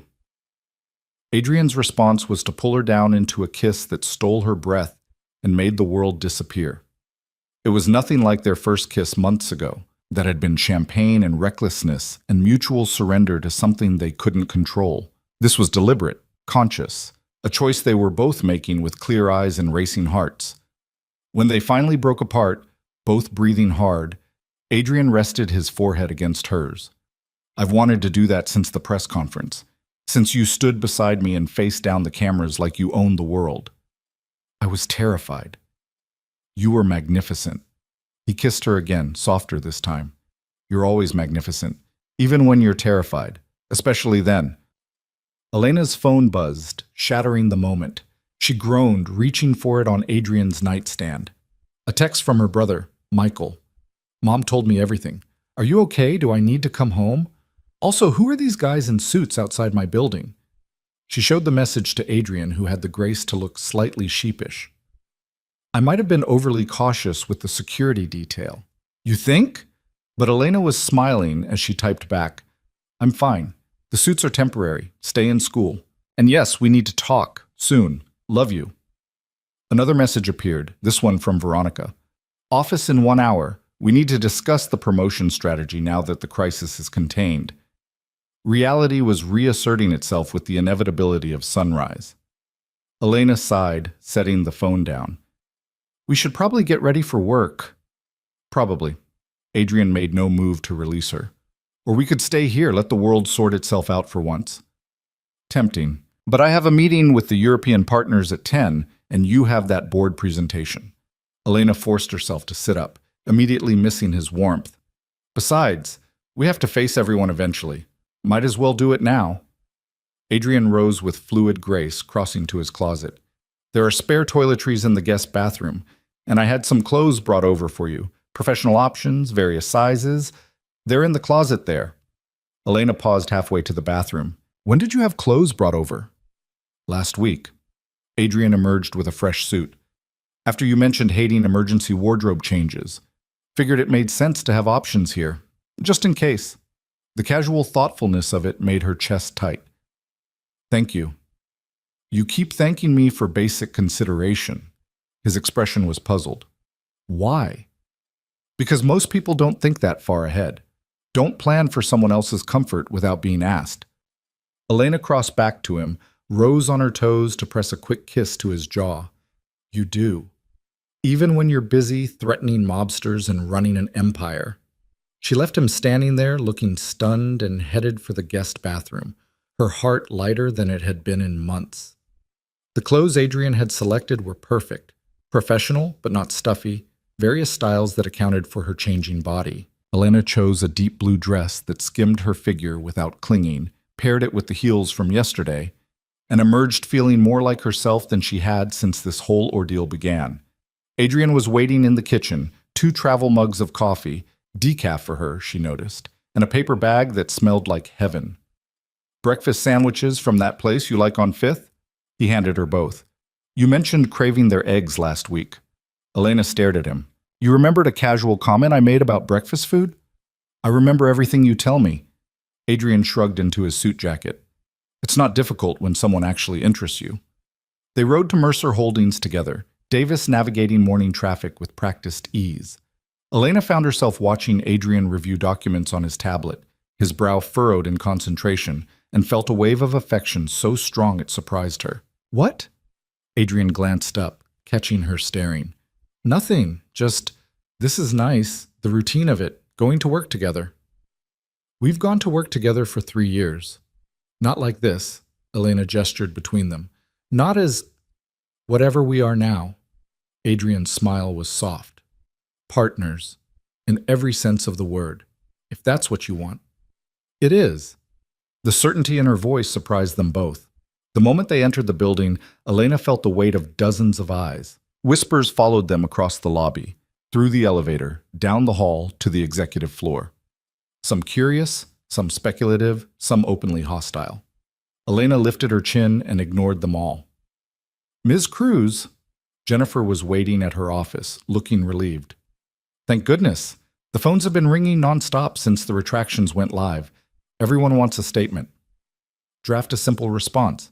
Something like, we appreciate the corrections and consider the matter closed. Ms. Cruz's focus remains on her work at Mercer Holdings. Elena settled behind her desk, feeling the familiar comfort of her professional role.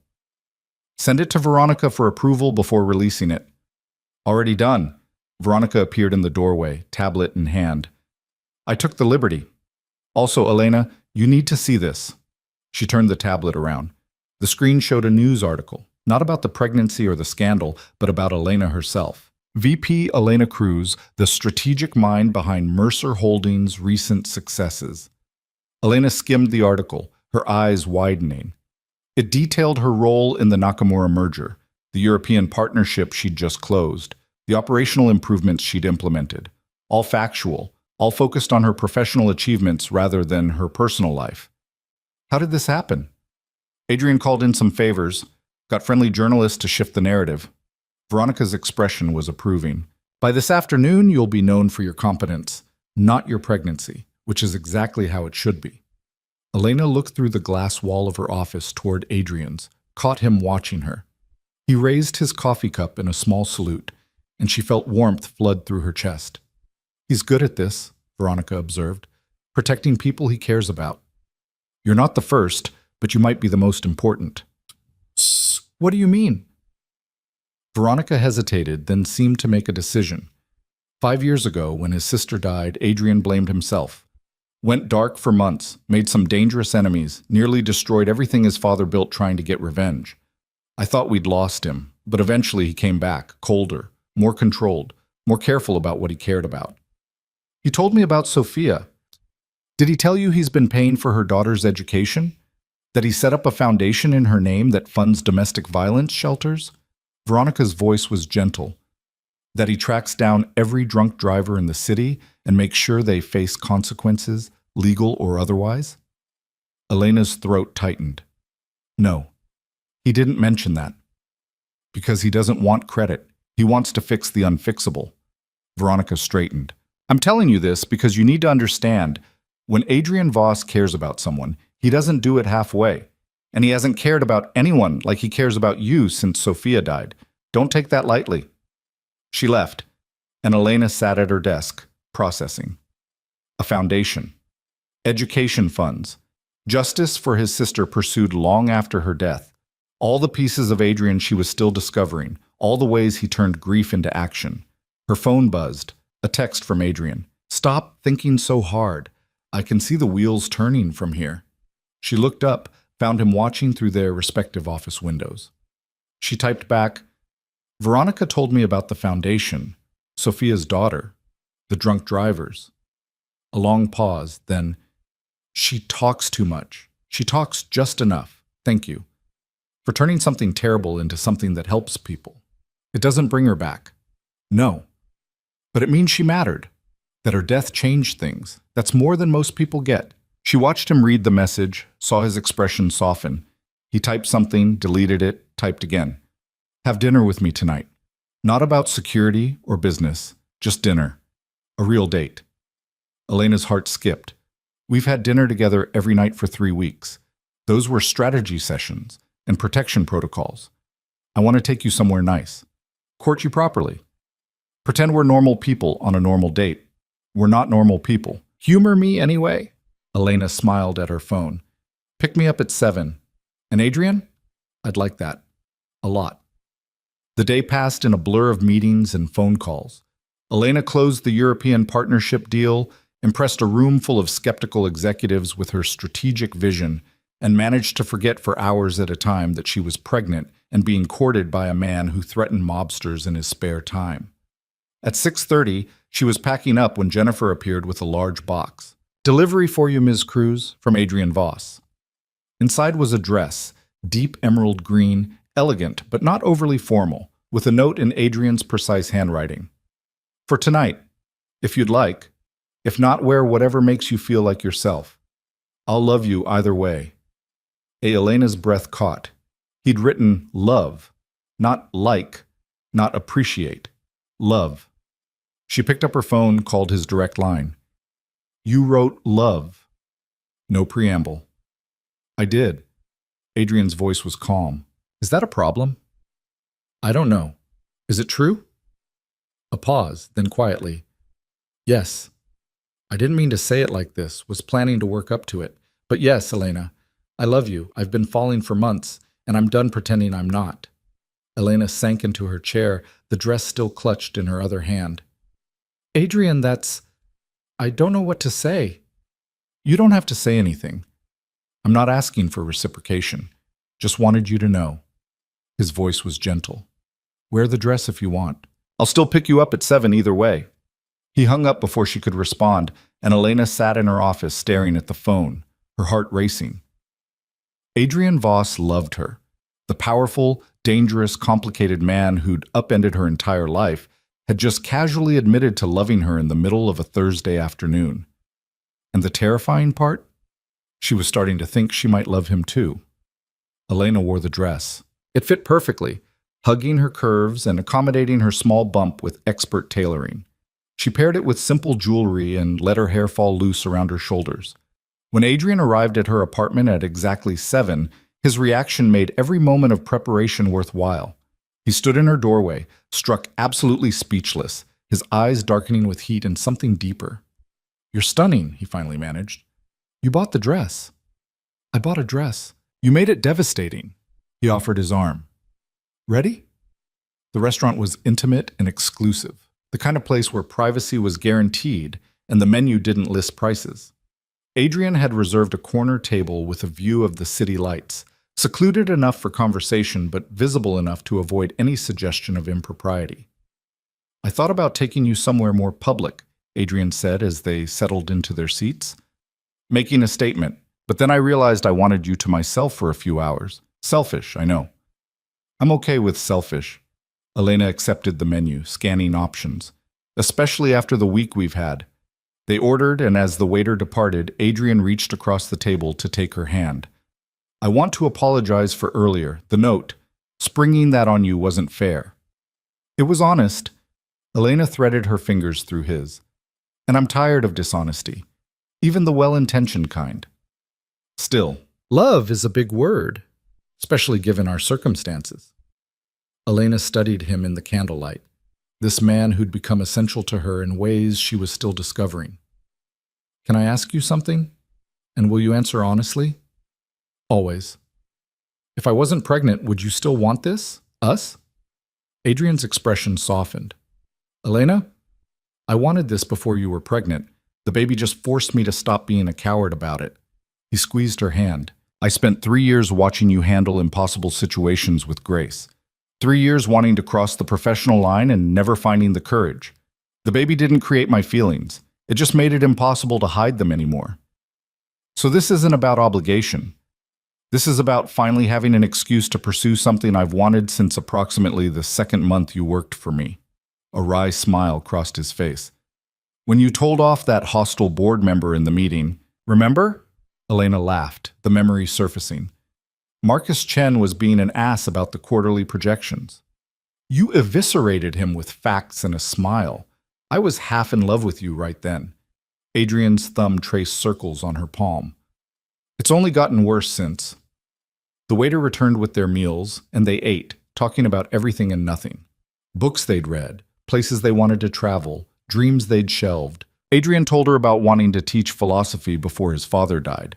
Elena confessed she'd almost become a lawyer but couldn't afford the debt. You still could, Adrian said. If you wanted, I'd pay for law school. That's not... I couldn't ask you to... You're not asking. I'm offering. He leaned forward.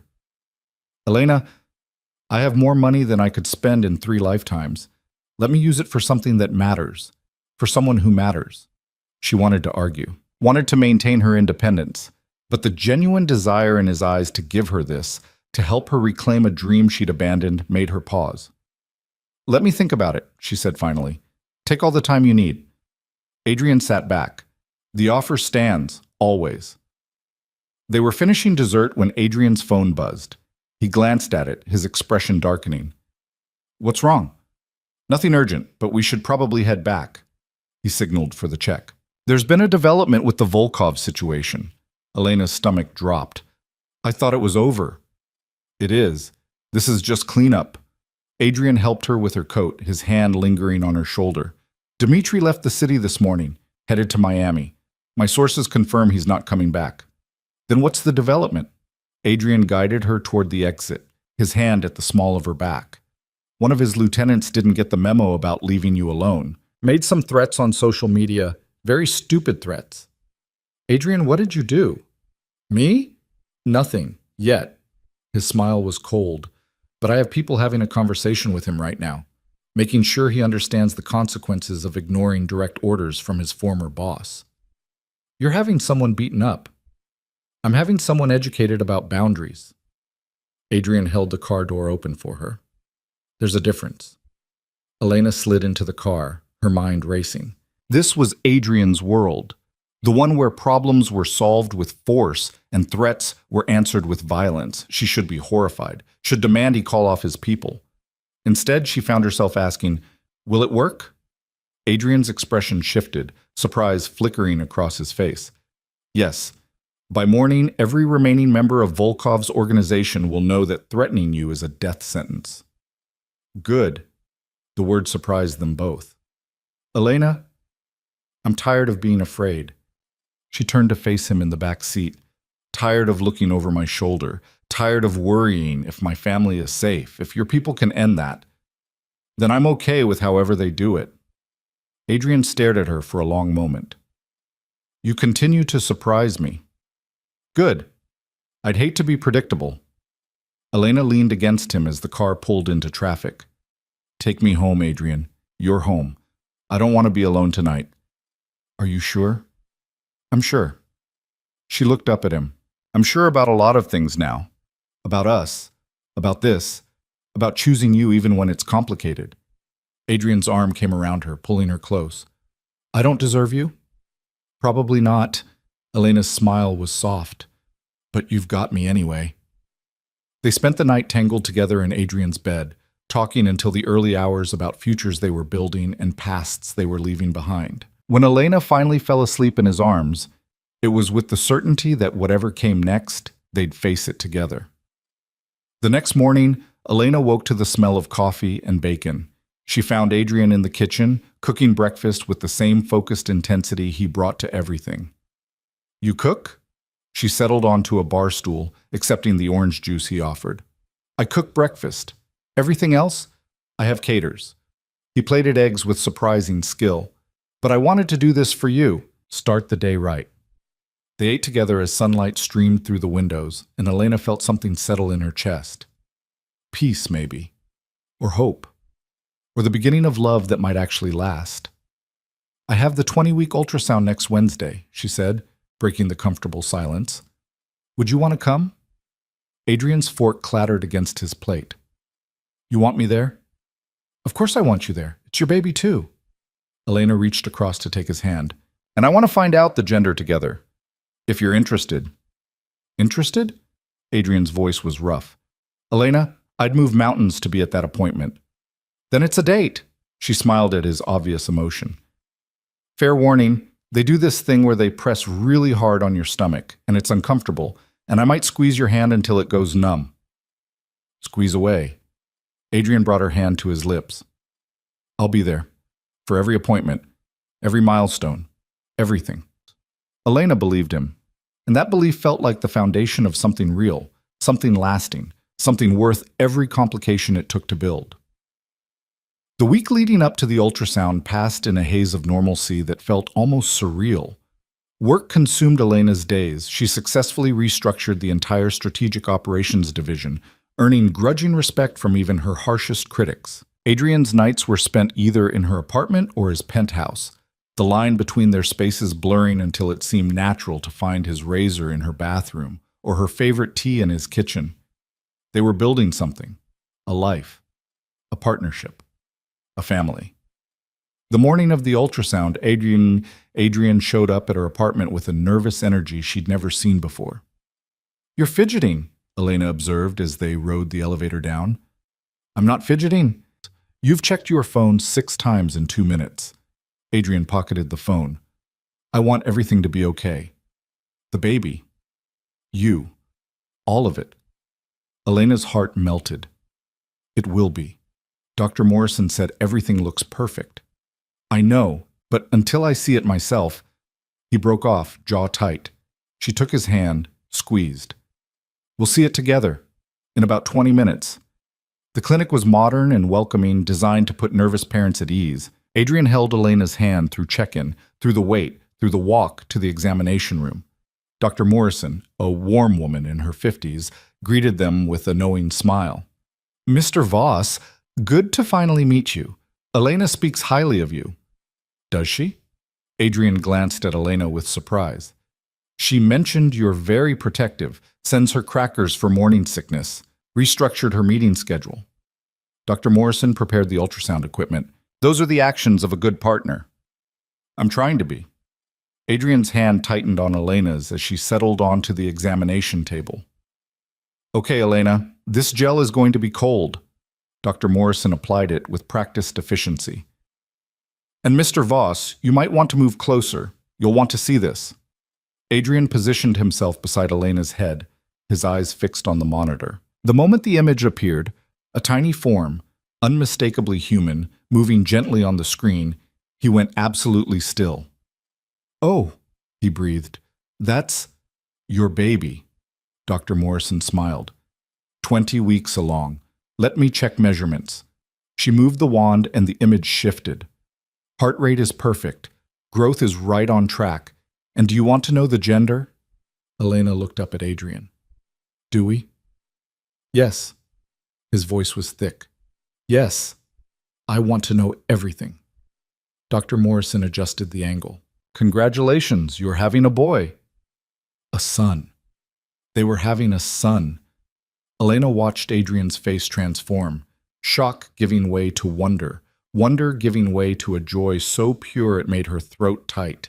His hand found hers, gripped like she was his anchor in a suddenly overwhelming world. A boy, he whispered. We're having a boy.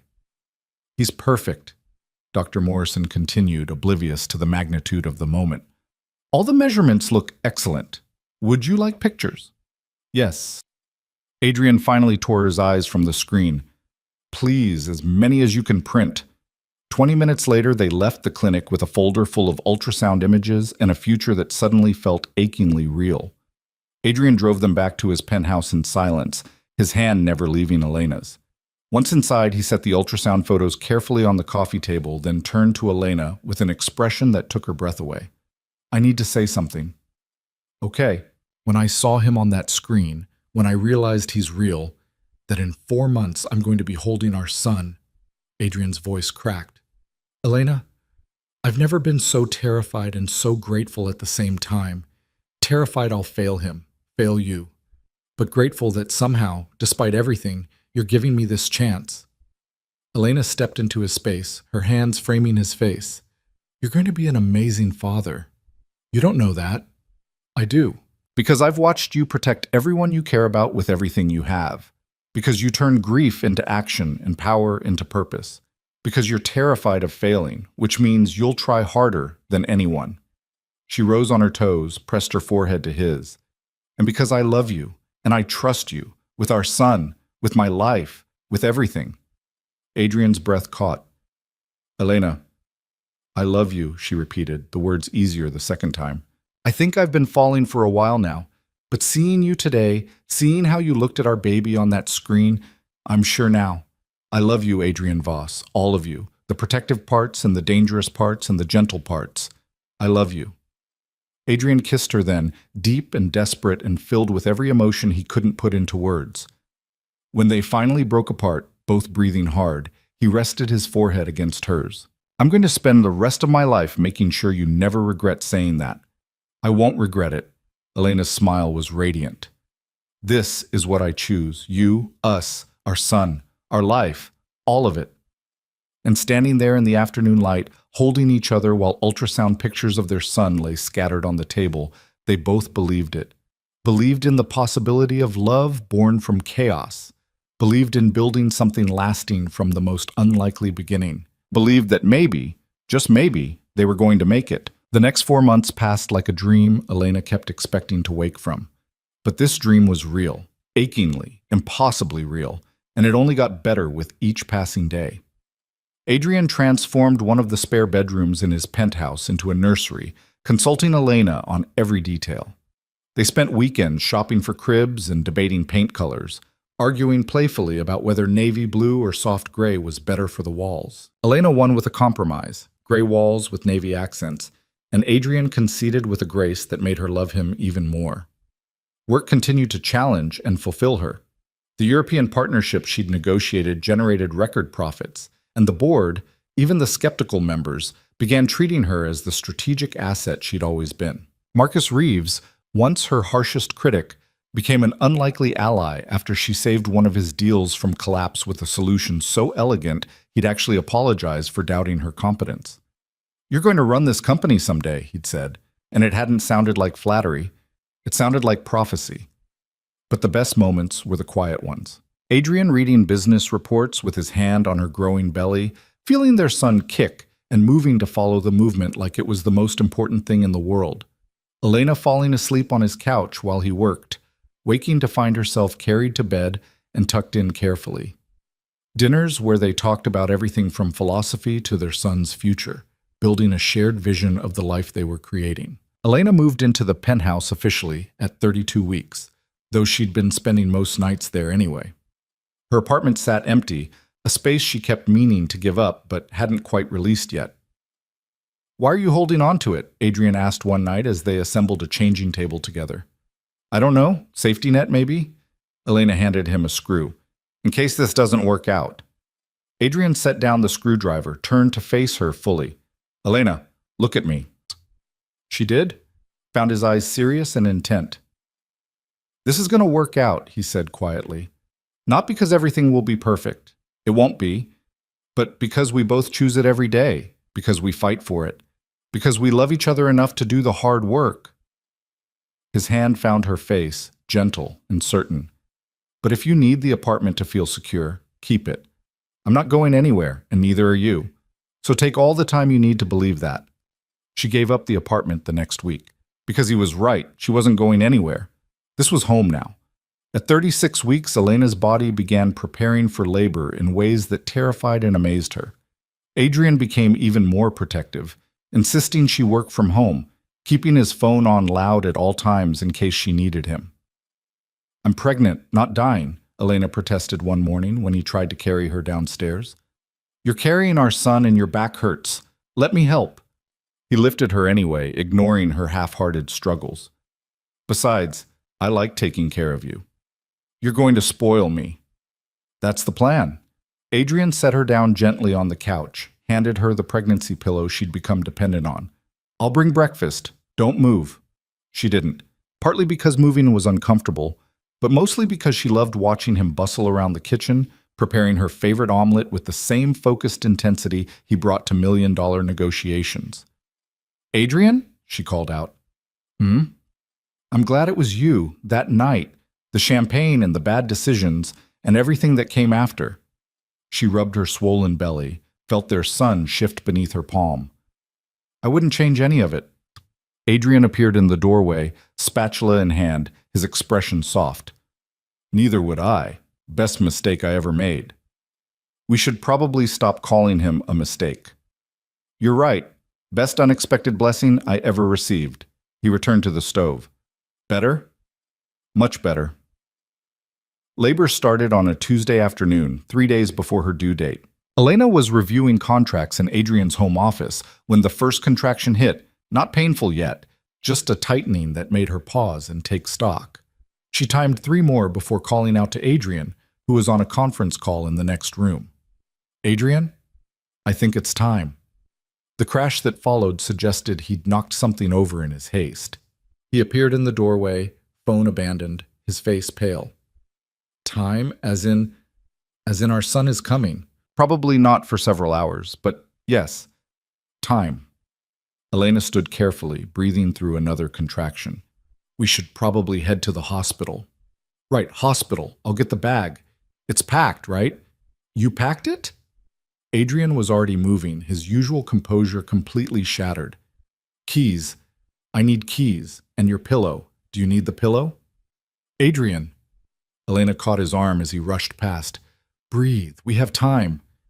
You're the one in labor. I should be telling you to breathe. And yet, you're the one hyperventilating. She smiled despite the discomfort. Come on, let's go have a baby. The drive to the hospital was tense, Adrian gripping the steering wheel with white knuckles while Elena counted contractions. They were still far apart, manageable, but his fear was palpable. Talk to me, Elena said, reaching for his hand. What are you thinking? That I'm terrified. His voice was raw. That I'm about to become responsible for another human being. That I could fail him, fail you. That... Adrian, stop. Elena squeezed his hand through another contraction. You're going to be amazing. We're going to be amazing, together. He pulled into the hospital entrance, got her checked in with the efficiency she'd expected, and stayed beside her through every examination, every contraction, every moment of the long afternoon that stretched into evening. Labor was brutal. Elena had known it would be, had prepared herself intellectually, but nothing could have prepared her for the reality. The pain came in waves that stole her breath and her composure, reducing her world to the space between contractions. Adrian never left her side. He held her hand through every contraction, let her squeeze until she was certain she'd broken bones, whispered encouragement when she was convinced she couldn't continue. You're the strongest person I've ever met, he murmured during a particularly intense contraction. You can do this. You're doing it. Just breathe with me. I can't. It's too much. You can. Look at me, Elena. Look at me. His eyes locked onto hers, steady and certain even when she felt like she was breaking apart. You're not alone. I'm right here. I'm not leaving. Ever. 17 hours after labor started, Dr. Morrison finally gave the word Elena had been waiting for. Okay, Elena. It's time to push. The next 30 minutes were a blur of pain and effort, and Adrian's voice in her ear, constant and unwavering. You're doing so well, so strong. Almost there, love. Almost there. And then, with a final push that took everything she had left, their son entered the world. The sound of his first cry was the most beautiful thing Elena had ever heard.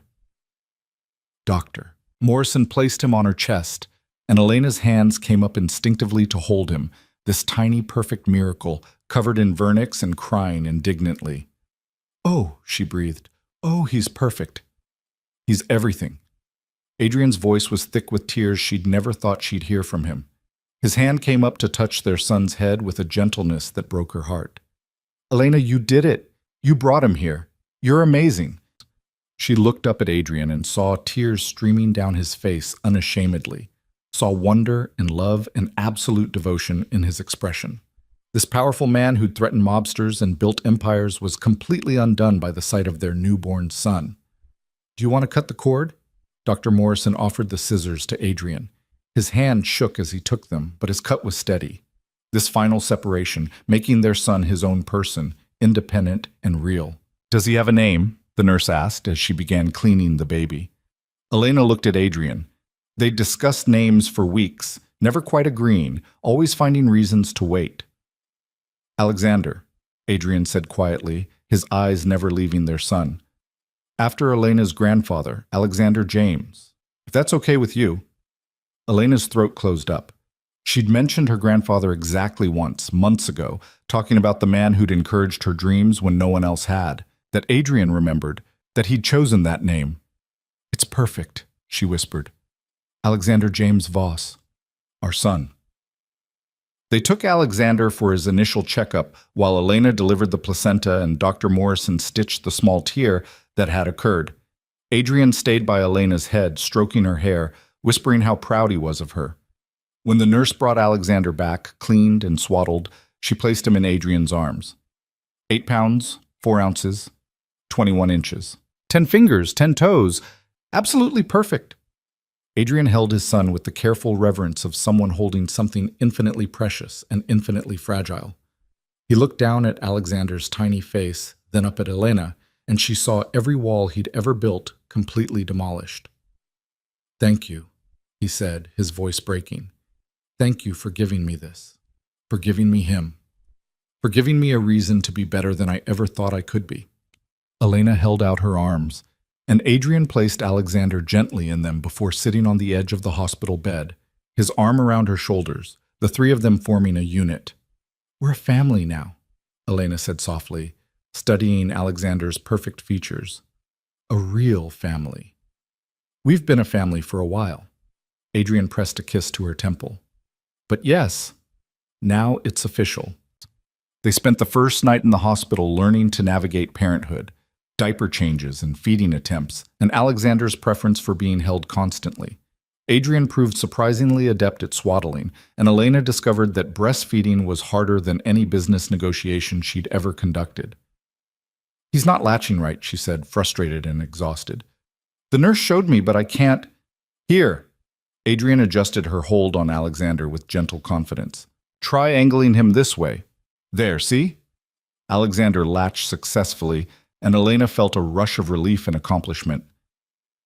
"How did you know how to do that?" "I've been watching videos for 3 months." Adrian settled beside them, his hand resting on Alexander's back. "Wanted to be useful." "You're more than useful, you're perfect."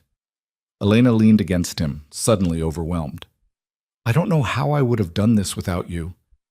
"You would have managed. You're capable of anything." Adrian's voice was soft.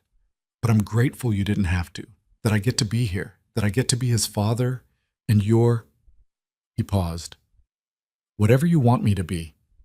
Elena turned her head to look at him fully, saw vulnerability in his eyes. "What do you want to be?" "Yours. In every way. Permanently." Adrian took a breath. "Marry me." Elena's heart stopped. "What?" "Marry me. Not because of Alexander, though I want him to have parents who are committed to each other. Not because of societal expectations or public relations or any practical reason." His hand came up to cup her face. "Marry me because I love you. Because I want to spend the rest of my life choosing you every day. Because you're the best thing that's ever happened to me, and I don't want to imagine a future where you're not my wife." "Adrian, I know this isn't romantic. I know you're exhausted, and I don't have a ring, and we're in a hospital room." A small smile crossed his face. "But I've learned that life doesn't wait for perfect moments. You create them. And this moment, with you and our son, feels perfect to me." Elena looked down at Alexander, peacefully nursing, then back at Adrian. This man who'd started as her boss became the father of her child and transformed into the love of her life somewhere along the way. "Yes," she said simply. "Yes, I'll marry you." Adrian's smile was brilliant and unguarded, all his usual control abandoned in favor of pure joy. He kissed her softly, carefully, mindful of the baby between them. "I'll get you a ring, a proper proposal, whatever you want." "I just want this," Elena gestured to their small family. "Everything else is details." They brought Alexander home 2 days later to the penthouse that now felt like it had always been meant to house a family. Adrian carried the car seat with the precious cargo while Elena supervised nervously, convinced something would go wrong. Nothing did. Alexander settled into the nursery they'd prepared, into the routine they established, into the life they built around him with careful attention and overwhelming love. The first weeks were exhausting. Alexander needed to feed every 2 hours, which meant Elena barely slept. Adrian took over everything else, cooking, cleaning, answering work emails for both of them, with the same focused intensity he brought to everything. "You need to sleep," Elena protested one night when she found him doing laundry at 3 a.m. while Alexander dozed in the bassinet. "You have a company to run." "Robert is handling things. Veronica is managing press. Marcus is covering my meetings." Adrian folded a impossibly tiny onesie. "And you just gave birth. You need rest more than I do." "Adrian?" "Elena." He crossed to her, gentle but firm. "Let me do this. Let me take care of you while you take care of our son, please." She didn't have the energy to argue. And truthfully, she didn't want to. Having Adrian shoulder the burden while she recovered was a gift she hadn't known she needed. By 6 weeks postpartum, they'd found a rhythm. Elena began working part-time from home, taking video conferences while Alexander napped. Adrian restructured his schedule to be home more, delegating responsibilities he'd once insisted on handling personally. "I used to think the company would fall apart without me," he admitted one evening as they sat together on the couch, Alexander asleep on his chest. "Turns out it runs fine. Better, even, now that people have more autonomy." "So what does that mean for you?" "It means I get to be here more. With you. With him." Adrian stroked Alexander's back with infinite tenderness. "It means I get to choose what matters, instead of letting work choose for me." Elena leaned against his shoulder, feeling contentment settle into her bones. "I never thought I'd have this. A family, a partner, a life that feels like home." "Neither did I." Adrian pressed a kiss to her hair. "But here we are." At 3 months, Adrian surprised her with a ring, a stunning emerald surrounded by diamonds, elegant and unique. He proposed again, properly this time, in the nursery while Alexander watched from his crib with solemn eyes. "Elena Cruz, love of my life, mother of my son. Will you marry me?" She said yes through happy tears, let him slide the ring onto her finger, and kissed him while their son made cooing sounds of approval. They married quietly 6 months later in a small ceremony at the penthouse. Just family, Elena's parents and brother, Adrian's small circle of trusted friends, and Alexander as the best-dressed 6-month-old in attendance. Elena wore a simple cream dress that fit her post-baby body perfectly. Adrian wore a dark suit and an expression of such complete happiness that several guests got misty-eyed. The vows were traditional but heartfelt. When Adrian promised to love and cherish her, to stand beside her through whatever came, Elena believed every word, because he'd been proving it every day since that night in his office when he'd learned about the pregnancy. The kiss sealed a promise they'd been living for almost a year, to choose each other, to build together, to love fiercely and protect ruthlessly, and find joy in the unexpected. The reception was small and warm, full of laughter and good food and toasts that made everyone cry. Michael gave a speech about his sister's strength and how proud he was to see her so happy. Veronica told embarrassing stories about Adrian's early attempts to cook breakfast. Marcus joked that the company's stock price improved the day Adrian learned to delegate. But the best moment came late in the evening when Elena found Adrian on the balcony, holding Alexander and pointing out the city lights. "You know he can't understand any of this, right?" she said, sliding her arms around his waist from behind. "I know. But someday he will." Adrian glanced back at her, the city lights reflecting in his eyes.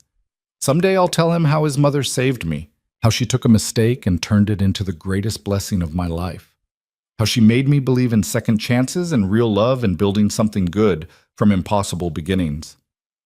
Elena's eyes filled with tears for the 100th time that day. "I love you so much." "I love you too." Adrian turned to face her fully, Alexander secure in one arm while the other came around her. "Thank you for saying yes. To everything.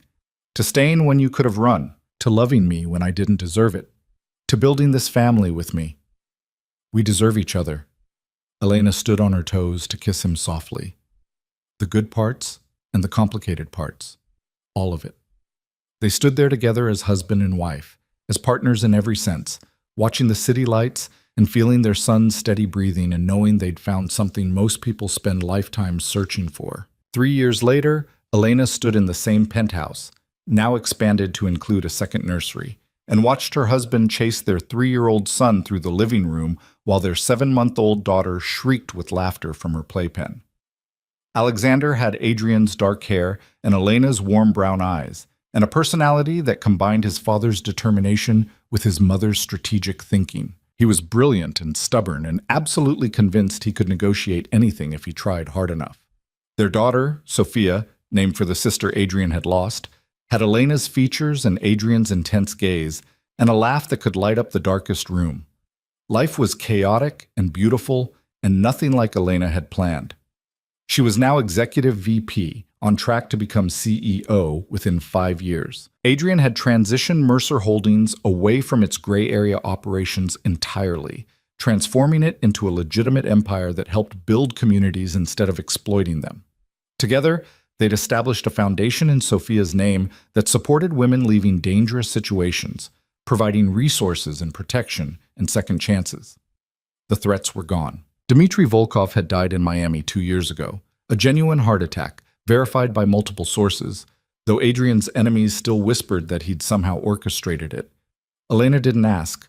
Some things were better left unexamined. What mattered was that her family was safe.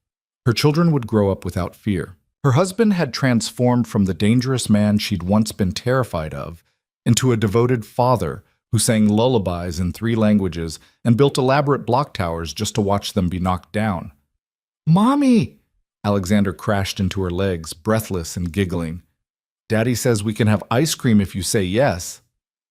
"Does he now?" Elena looked over her son's head to where Adrian stood, holding Sophia, a sheepish expression on his face. "I may have promised something I don't have authority to deliver," he admitted. "You're the CEO of a major corporation, but you can't authorize ice cream? You're scarier than any board of directors." Adrian crossed to her, Sophia reaching for Elena with chubby hands.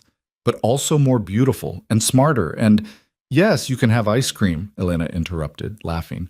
"But small portions. It's almost bedtime." Alexander cheered and raced toward the kitchen. Adrian followed more slowly, Sophia content in his arms, his free hand reaching for Elena. They stood together in the doorway watching their son enthusiastically scoop ice cream while keeping up a running commentary about his day. "Do you ever think about how this started?"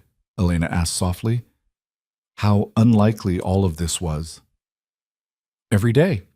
Adrian pressed a kiss to her temple. "And every day, I'm grateful for that champagne, for that night, for the pregnancy that forced us both to stop being cowards. We weren't cowards. We were careful. We were terrified of wanting something real." His arm tightened around her. "But we found it anyway, built it from scratch. And Elena? I would choose you again, every time, in every version of this story." His voice was quiet but certain. "You're the best thing that ever happened to me, both of you, all of you." Sophia grabbed a handful of Elena's hair, tugging with the demanding certainty of a baby who knew she was loved beyond measure. Alexander called out for his father to come help with the ice cream scooper. And Elena looked at this life they'd built, messy and loud and absolutely perfect, and felt her heart overflow. "I choose you too," she said, meeting Adrian's eyes. "Every day, forever." He kissed her then, soft and sweet, a promise renewed in the middle of their chaotic kitchen, with ice cream melting and children demanding attention and everything exactly as imperfect and wonderful as real life should be. That night, after ice cream was consumed and children were bathed and tucked into beds with stories and kisses, Elena and Adrian collapsed onto their own bed, exhausted and content. 3 years married, Adrian mused, pulling Elena close. Feels like longer, in the best way. Because we packed a lot of living into these years. Elena traced patterns on his chest. 2 kids, company transformations, a foundation, and more happiness than I knew existed. Any regrets? Not one. She propped herself up to look at him. You? Just that I didn't figure out I loved you sooner. Could have had more years of this. We have the rest of our lives. Elena settled back against him. That's enough. Adrian's arms came around her, secure and warm and home. More than enough. It's everything. They fell asleep tangled together, the monitors on both nightstands transmitting the peaceful sounds of sleeping children, the city lights casting soft shadows through the windows. And somewhere in the space between sleeping and waking, Elena thought about the woman she'd been 3.5 years ago, the one who'd tried to resign, who'd planned to disappear, who'd been so terrified of the future she couldn't see the gift it held. That woman would never have believed this ending, would never have thought that the night that seemed like her biggest mistake would become the beginning of her greatest joy. But life, Elena had learned, had a way of turning fear into courage, chaos into family, and impossible beginnings into lasting love. All you had to do was be brave enough to stay, to fight, to choose the person standing beside you, even when everything seemed complicated and scary and doomed to fail. Because sometimes the best things in life started as mistakes, as one night of champagne and bad decisions, as a pregnancy that forced two people to stop hiding from what they really wanted. And sometimes, if you were very lucky and very brave, those mistakes transformed into something beautiful, something lasting, something worth every moment of fear it took to build. Elena Cruz had found that something, had built it with Adrian Voss, one choice at a time, one day at a time, one moment of trust at a time. And she would spend the rest of her life grateful for the night everything changed, the night she stopped running and started living, the night that gave her a family, a love, and a future beyond anything she'd ever dared to dream. In the darkness of their bedroom, with her husband's heartbeat steady beneath her ear and her children sleeping peacefully down the hall, Elena smiled. This was what happily ever after looked like. Not perfect, not easy, but real, honest, hard-won, and deeply cherished. And it was more than enough. It was everything.